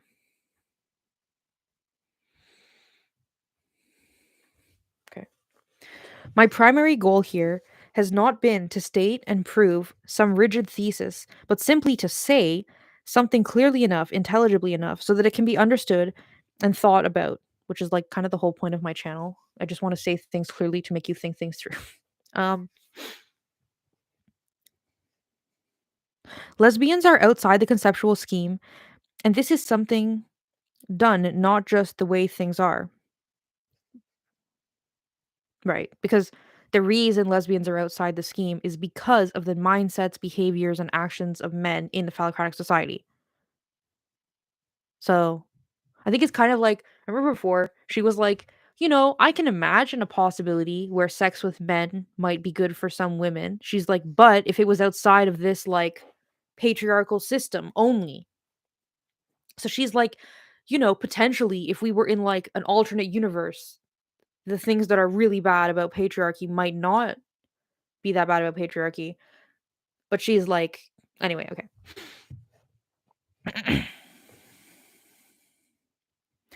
One can begin to see that lesbians are excluded by the scheme and that this is motivated when one begins to see what purpose the exclusion might serve in connection with keeping women generally in their metaphysical place. It is also true that lesbians are in a position to see things that cannot be seen from within the system. What lesbians see is what makes them lesbians, and their seeing is why they have to be excluded. Lesbians are women seers. When one is suspected of seeing women, one is spat summarily out of reality, through the cognitive gap and into the negative semantic space. If you ask what became of such a woman, you may be told she became a lesbian. And if you try to find out what a lesbian is, you will be told that there is no such thing. But there is. End of the book. I really love, I mean, I'm sure, like, I feel like so many of the things I'm saying are so obvious, but like, and I'm sure it wasn't even like that hard for her to do, just because like, you know, like she had did her philosophy PhD at Cornell, um, and in the '60s. So I assume the academic rigor the men put the women under were like really severe. So I assume that like writing these, like when you compare it to like academic works, this is very very short, obviously, right? But all that to say, I love how each essay sets up a concept of like personhood, of like um the power dynamics of like why women do what they do, why men do what they do, like what are the limiting factors, how do they police it, all this stuff. And then at the end she ties all of it together. Um have you read Bev Joe's book? No, I have not. Why? What's it about? Um anyway, I fucking amazing. Like I highly recommend this book. This is my favorite book I've read in 2022. How many books have I read in 2022? Like 4. So it's not saying much. But anyway, I'm very happy that I read this, and I'm happy that I read it onto YouTube. I'm actually kind of in this like I'm in this situation where because I've read this book, now all I want to read is philosophy, but don't worry, I'm going to keep mixing in the history because it makes the philosophy more concrete, I think, to me at least. Um but uh I'm kind of sad that it was like one of the first books I read because I feel like my reading skills are slowly getting better, and I like this book is like so amazing. It like I don't think I did it justice. Like I almost want to like sit down and record myself reading the book and like edit the audio of it. You know what I mean? I don't know. Okay. Um Oh yeah.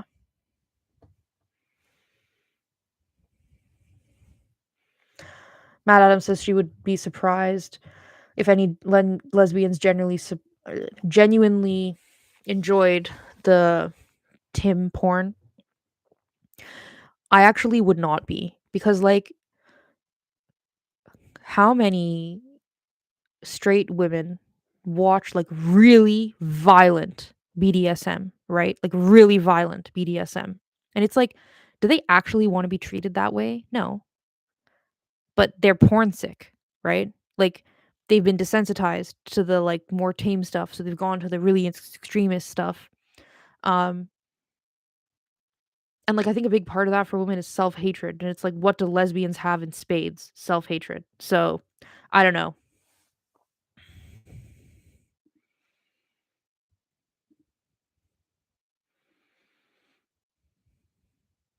Jane Caputi is worth reading. I've heard this name before. Why have I heard this name before?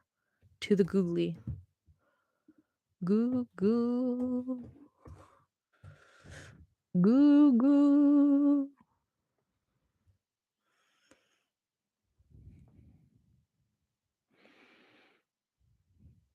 Oh, Gossip Gorgons and Crones. Yes, that's why I know of her. I'm sure it's on my to read list. Okay, guys. Um, and straight women watch lesbian porn. Yes. Yes. Okay. Do you think it is like a good or a bad idea if I would like get into one author and read a bunch of books by her at once? Because she has a book which is like, I'm not sure if she wrote it or if it's an anthology she contributed to, but either way, which is like the feminist argument against sadomasochism, and it's like from the mid 70s, I think. Um, so that would be really interesting. Um, or is that Sarah Hoagland? I mean, either way, I'm definitely gonna read Sarah Hoagland next, but I might just go back and forth between the two of them until I've read all their books. So, Toss Stones, you never watched porn, like good for you, tbh, like it's like fucking brain rotting. Read Andrea Dworkin. No, like I personally have read, if there's one radical feminist I've read the most of, is Andrea Dworkin. I'm not very good at reading like beginning to end um feminist theory books. So, um have we read Dworkin here already? No, this is the second book I've read on my channel. So, uh but also with Dworkin, it's very very accessible. There's like multiple websites where there's like PDFs of all of her books, and Dworkin I think is probably the most translated also. Like it's very very accessible. Yeah. I actually was thinking there's like some, like I might read Letters from a War Zone, or like pick a chapter of right-wing women or something like that. That's the kind of thing I would think I could do with like very like mainstream as far as radfem stuff goes. Um cuz also with Andrea Dworkin, I really want to focus more on lesbian stuff. Like I'm not against reading things that are not lesbian, but I really want to be intentional, right? Um I don't know. Matt Adams says that she likes she's okay with it, that my picks for books are good. Okay. Um yeah. So, we finished. It's now 7:30.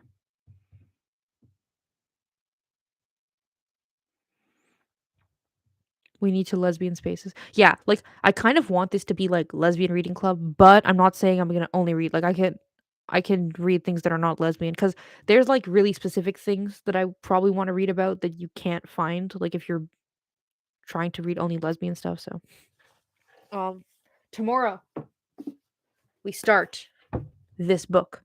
Now, okay, this book, which also is like to Anna. Who the fuck is Anna? Is that your ex who is from the Lesbian Avengers? Like, we're gonna find out.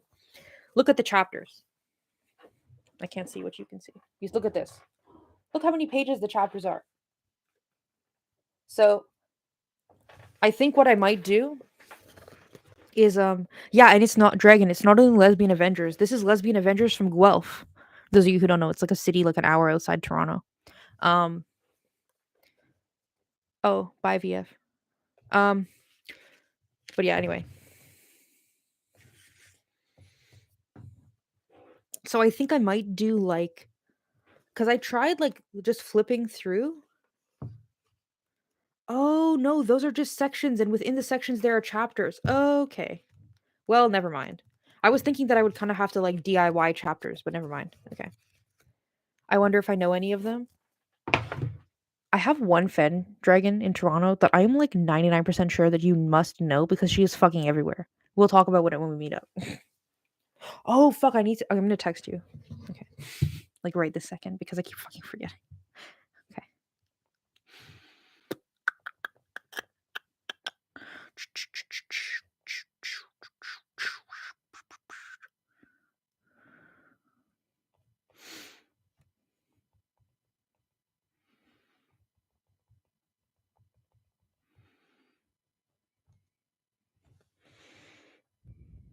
There's a good burger place near you? Sure, let's go for burgers. Mm,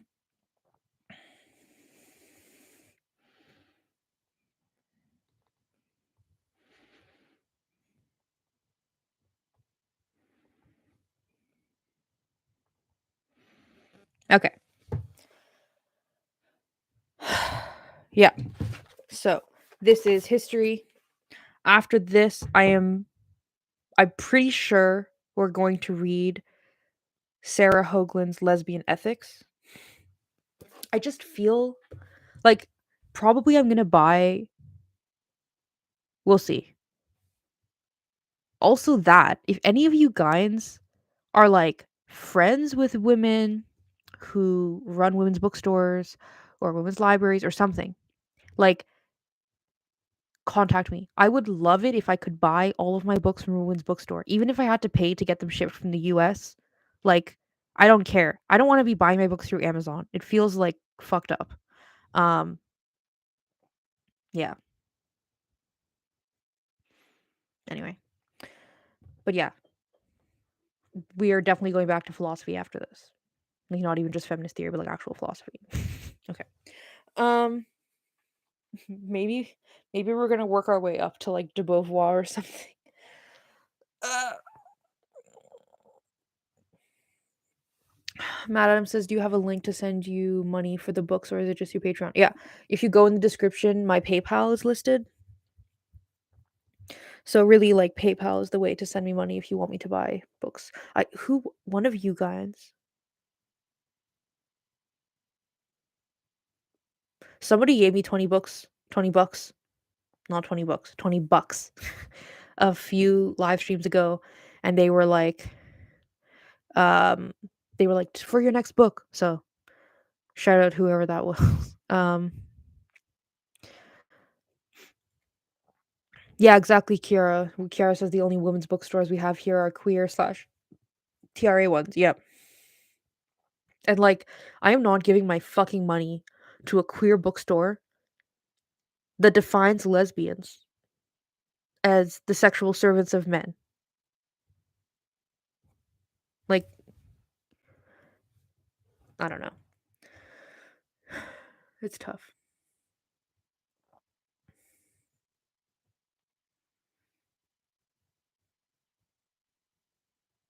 Isn't there I went to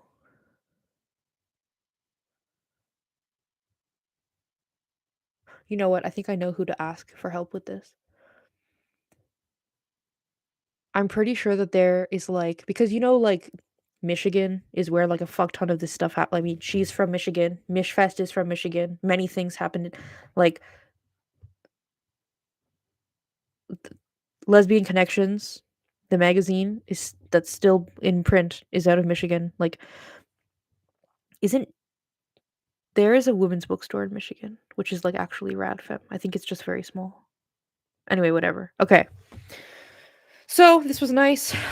Um, I have to go be an adult now and like answer emails and like well, I'm not doing laundry to be honest. I'm definitely not cooking food. Ugh, I should definitely be taking out the garbage or something.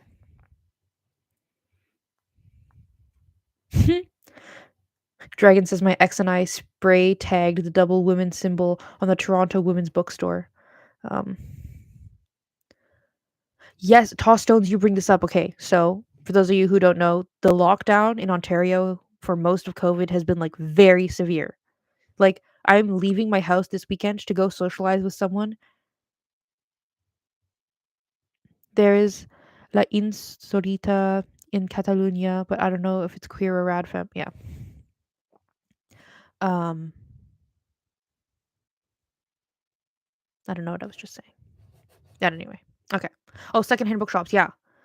So basically, the I haven't been to a secondhand bookshop in like because then also I lived in the middle of nowhere. There must have been a secondhand bookshop in that town, but I haven't been to a secondhand bookshop since I was like 18. So I don't know how I've so many women tell me that's where they find their good second wave stuff because I guess people just donate them and nobody wants to buy them, so they accumulate, right? But like, I need to just stop being anxious and fucking go and do it. Maybe I'll do that tomorrow. Maybe I'll because I was thinking of doing the stream tomorrow, like an hour after my work is done. So I basically like drive straight home and get here. But maybe I'll give myself like an extra half hour and stop in a used bookstop and look for some.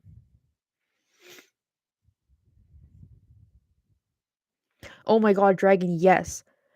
Like a friend of mine who was like a new immigrant to Canada was like, "Show me around Toronto." So I took her there, in January, and I remember being like, "Oh yeah, like we'll just park here. Like don't worry about it. Like we're gonna walk around and we can get like breakfast and coffee and like there'll be like little shops we can stop in like if we're cold and stuff." And it's like everything is fucking closed. Everything is fucking even big stuff like Starbucks and McDonald's are closing. Well, not McDonald's. There was like a Tim's I saw that closed, but like even big huge corporations are closing. Or like a bunch of the stuff at like Yonge and Dundas, which is like the Times Square of Toronto.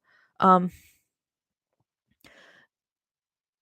there's like I don't know, like restaurants that I thought of as like institutions of Toronto that are now closed. And then that's not even considering like the small bougie boutique stuff. Like I haven't been to Kensington Market, but according to my dad, like all of the cool little cute shops, like my dad is like a tech guy and he said there used to be like all of these like really unique shops that would like have like archaic tech that there was like no other place that you could get that stuff.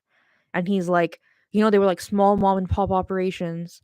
And he's like, now you can't go in there and sift through the tech from the 70s. Like now you have to find it on eBay or like find someone who knows someone who he's like, and he's like, nobody's gonna open those kind of shops again because it's not gonna make like they're just gone. Like, I don't know. I had this like lesbian friend in Toronto who talked about how the reason she moved to Toronto was for the punk scene in the 90s and how like it's been like completely gentrified and like so all the punks left because they can't fucking afford to be there. Like there's no demand for it. They can't make like enough to even live like the shitty conditions they're willing to live in to stay there. And so they've all left and she's like, why am I in Toronto anymore? I don't know. It just I kind of hate Toronto a lot of the time, but also like I fucking grew up there and it's like it pisses me off when this like it's fucked. I don't know. Oh my god, Dragon, yes. Because okay, um Dragon is saying like I knew this would happen and Ford kept the big box stores open in the suburbs but punished the downtown like the douche he is. Yeah. Like for those of you who are not I guess even from Ontario, maybe even other Canadians don't know. But like so what they were doing was Toronto is like a huge metropolis, like really, really big. Like you can drive in like an hour and a half in almost any direction or almost 2 hours in any direction from Toronto. Like, and that's considered to be like part of the metropolis. Like it's all sprawling. There's no like in limit to it. So there's like anyway, what happened was that like the actual city of Toronto was on like a very severe lockdown. Like you could only be leaving your house basically for like doctor's office, pharmacy, and groceries. But the suburbs had stuff open. So like when it was like, oh, you can't get a haircut in Toronto, people were like, well, I'll just like take the bus 30 minutes outside the city and get my haircut there. And so the result was that like tons of stuff inside Toronto closed down and then the stuff in the suburbs stayed open. And, like I don't know, the whole thing is just crazy. Um no, like when did our lockdown we went into lockdown for Omicron um in like late December, I think, or at the very beginning of January, and we only came out of it like a week ago or 2 weeks ago or something. I don't know. That's why your hair is down to the shoulders. Yeah, like at the beginning of COVID, I was just buzzing my head as usual. But then I was like, nobody sees me. I don't leave the house. I was like, why not experiment with it? COVID has just started here. Well, you have my sympathies, toss stones. It's really fucking harsh. I'm so glad that they're getting rid of like the vaccine passports and the masks and everything.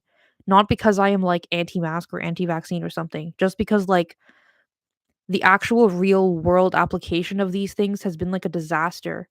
Um, like, did you see that stuff about like little kids? Their psychological development is like very severely negatively impacted, and like even just think about choirs. So all the choirs in Canada have been like closed for 2 years. They have to like rebuild them from the ground up, and then like the people who are going to be in the choirs, have they been learning their elocution? Because they haven't been taking voice lessons with mask on. Like, I'm just like in every aspect you look at it, it's like a really huge negative impact, and I'm just really can't fucking wait for it to be over.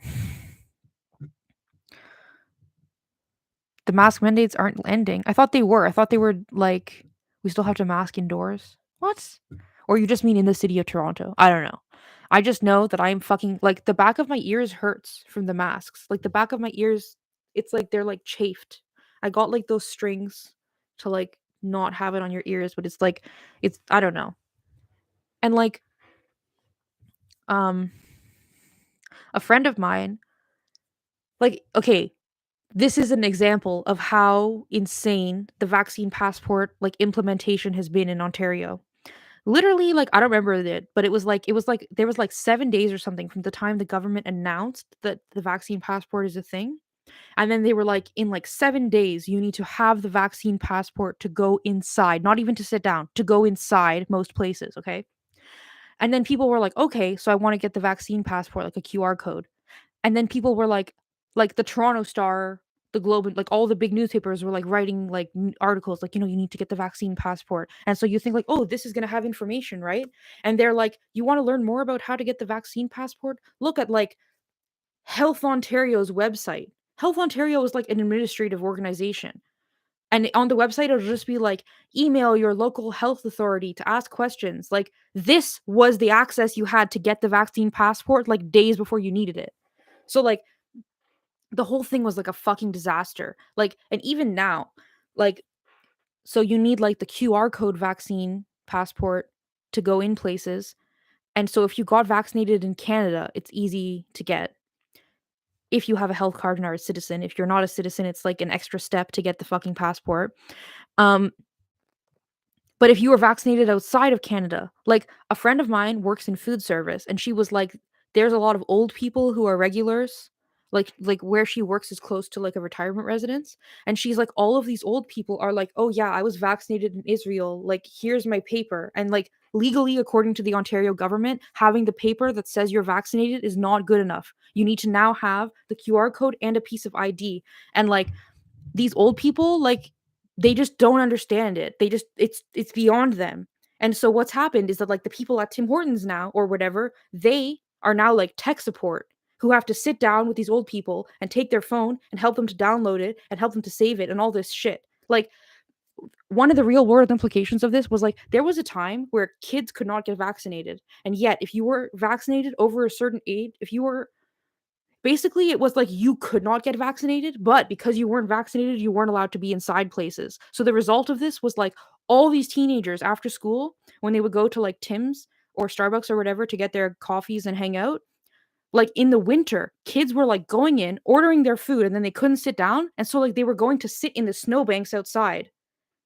Like I think they even were vaccinated, but because of their age, they weren't eligible for passports or something. Like I'm not vaccines are good, but the way the government has implemented it is like a fucking disaster. And like in Ottawa, right?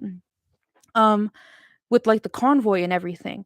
So they actually closed down the mall that was like in there's like this big mall that's in the center of Ottawa. They closed it down because the convoy people were going inside and like refusing to put on their masks, which is like expected. But like again, it's like people don't actually think about the real world implementation of this. If the people don't want to put on their mask, whose job is it to make them put their mask on? The woman who works at Chapters, the woman who works in Gap, the woman who works in Starbucks, she's the one who has to make them put their mask on. Like, according to some stuff I read online, like from people who work in that mall, they were like, "Oh yeah, my colleague was like in tears because she thought she was gonna get fired because she wasn't doing her job, but they wouldn't listen to her."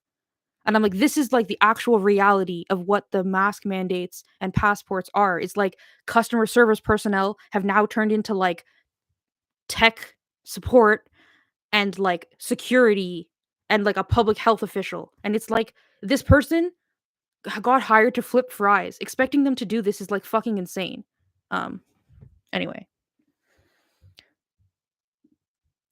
like I'm all for herd immunity and like everything, but just the way it's been implemented is like a mess to me.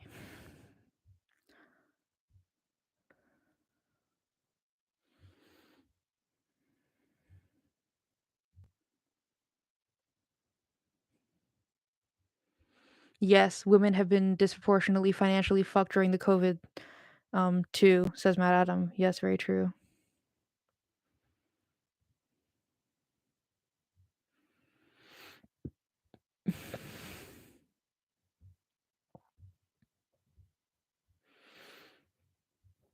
Also, just the hypocrisy of the government pisses me off. Like, especially in Toronto, like the Toronto International Airport was open, even if there was like way less flights than usual, it was still open. And it was something insane, like 30,000 international travelers were coming in and out of the country every day through the Toronto airport. But they closed all the borders for driving in and out of the US. So, like, during Delta, you could fly from Brazil to Canada to bring Delta here, but you can't drive in and out of, like, New York or Michigan from Ontario. Like, I was like, they were trying the Canadian government was being like, "Look, we're being like New Zealand, like, we're closing our borders to keep COVID from coming in." And I was like, "No, you're not, though. You're not. Like, don't do it halfway. Like, either do it or don't do it. Like, what the fuck is" I don't know. Just, like, it was very annoying. Um,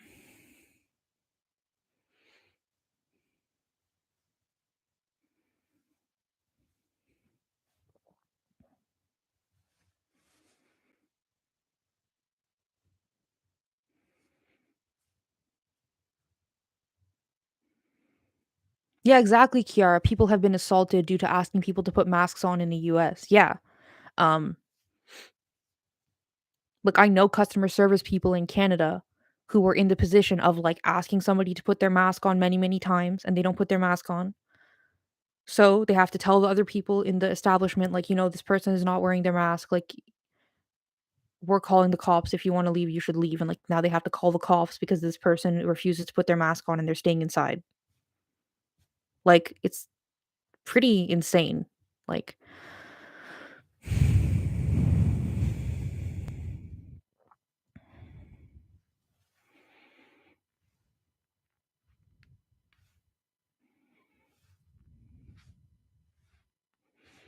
No, but Pinwheel, that's what I'm saying. If it's your job, like, are you gonna get fired because you don't wanna tell people to wear masks? It's like, either you pay your rent or you tell people to wear masks, like, depending on where you live. Yeah.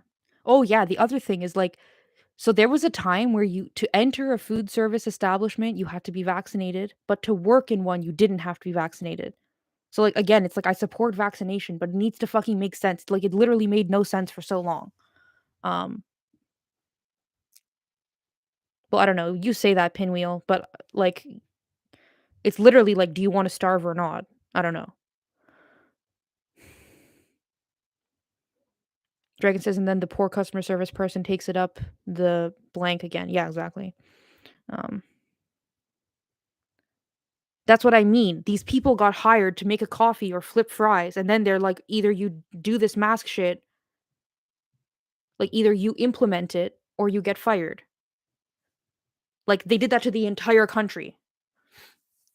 So it's not like you can just like quit your job and find another job. The entire country is like that. Um, it's very fucked up. Anyway, um, or like I was working at McDonald's when when, like, we started getting vaccines in Canada. Yeah, PCR is not a genetic test. I mean, if they have your saliva, I guess they can look for genetic information, but that's not supposed to be what it is. That's kind of like if somebody takes a blood test for cholesterol, but then they go and run your genome. It's like you could do that, but that's not what the test was to find anyway. Okay. Um,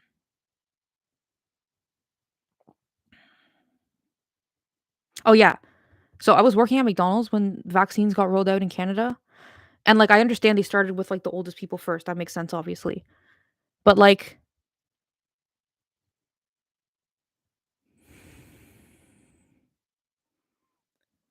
I don't know, just the way it worked out was, like, really, really bizarre.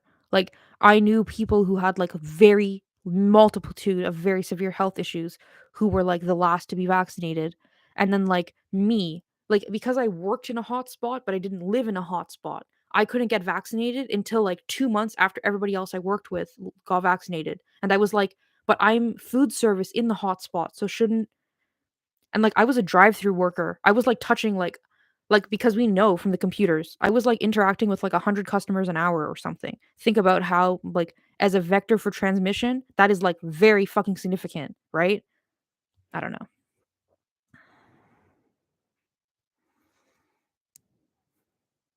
Anyway.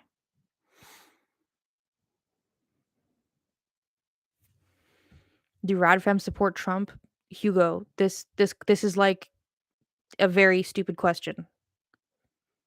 Republican or Democrat, they're both patriarchal. End of story. There's no, like, male politician in the, like, patriarchal political institution who is, like, on our side, like, they're all bad. Um,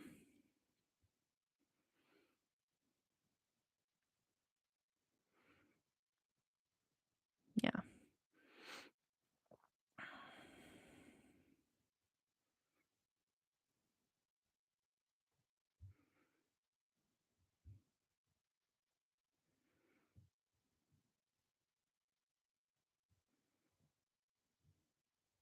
Mm.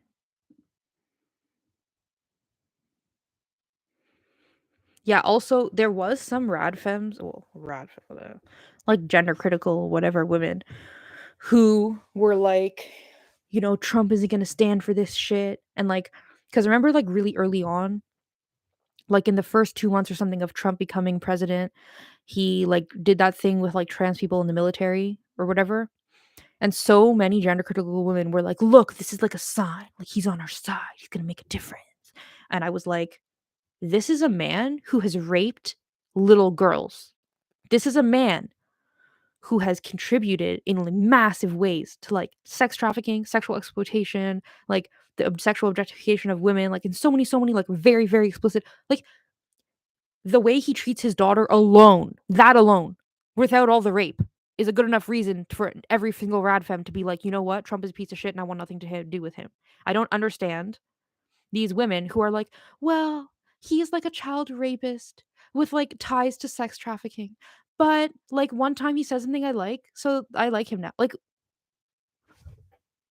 excuse me? What the fuck is that? I don't know. Oh, yeah, that whole, like, grab him by the pussy thing. Ugh, so fucking disturbing.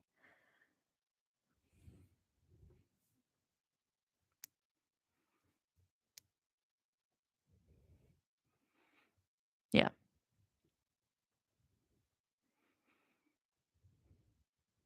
yeah.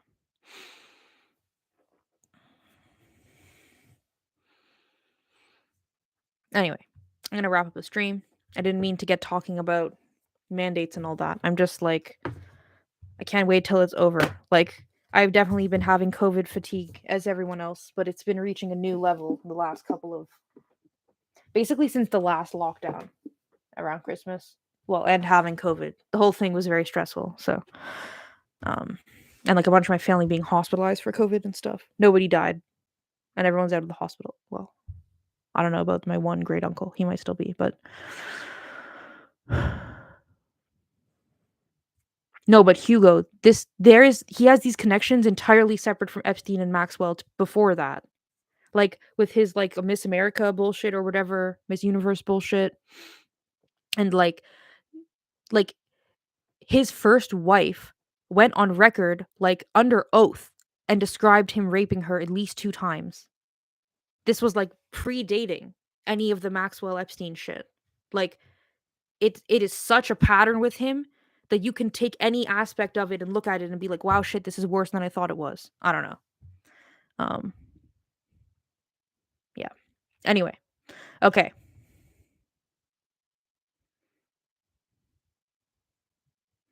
But also like even this like he was enemies with Epstein, like what does that mean?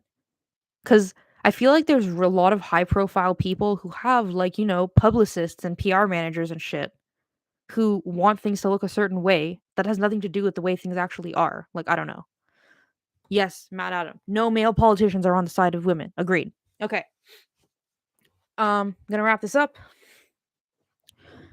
Uh thank you all for tuning in. So, tomorrow I'm done work at 1:30. Let us say at 3 p.m. Eastern Standard Time, I will start the stream. That gives me enough time to what am I supposed to do? Oh yeah, stop at a bookstore. No, but what I really need to do is get cat food. Biden is a pig too. Well, yeah. We've all known that for as is true. Yes, they're all creepy. Okay. It's like a prerequisite for getting anywhere in the upper government. You have to be really creepy, man. That's why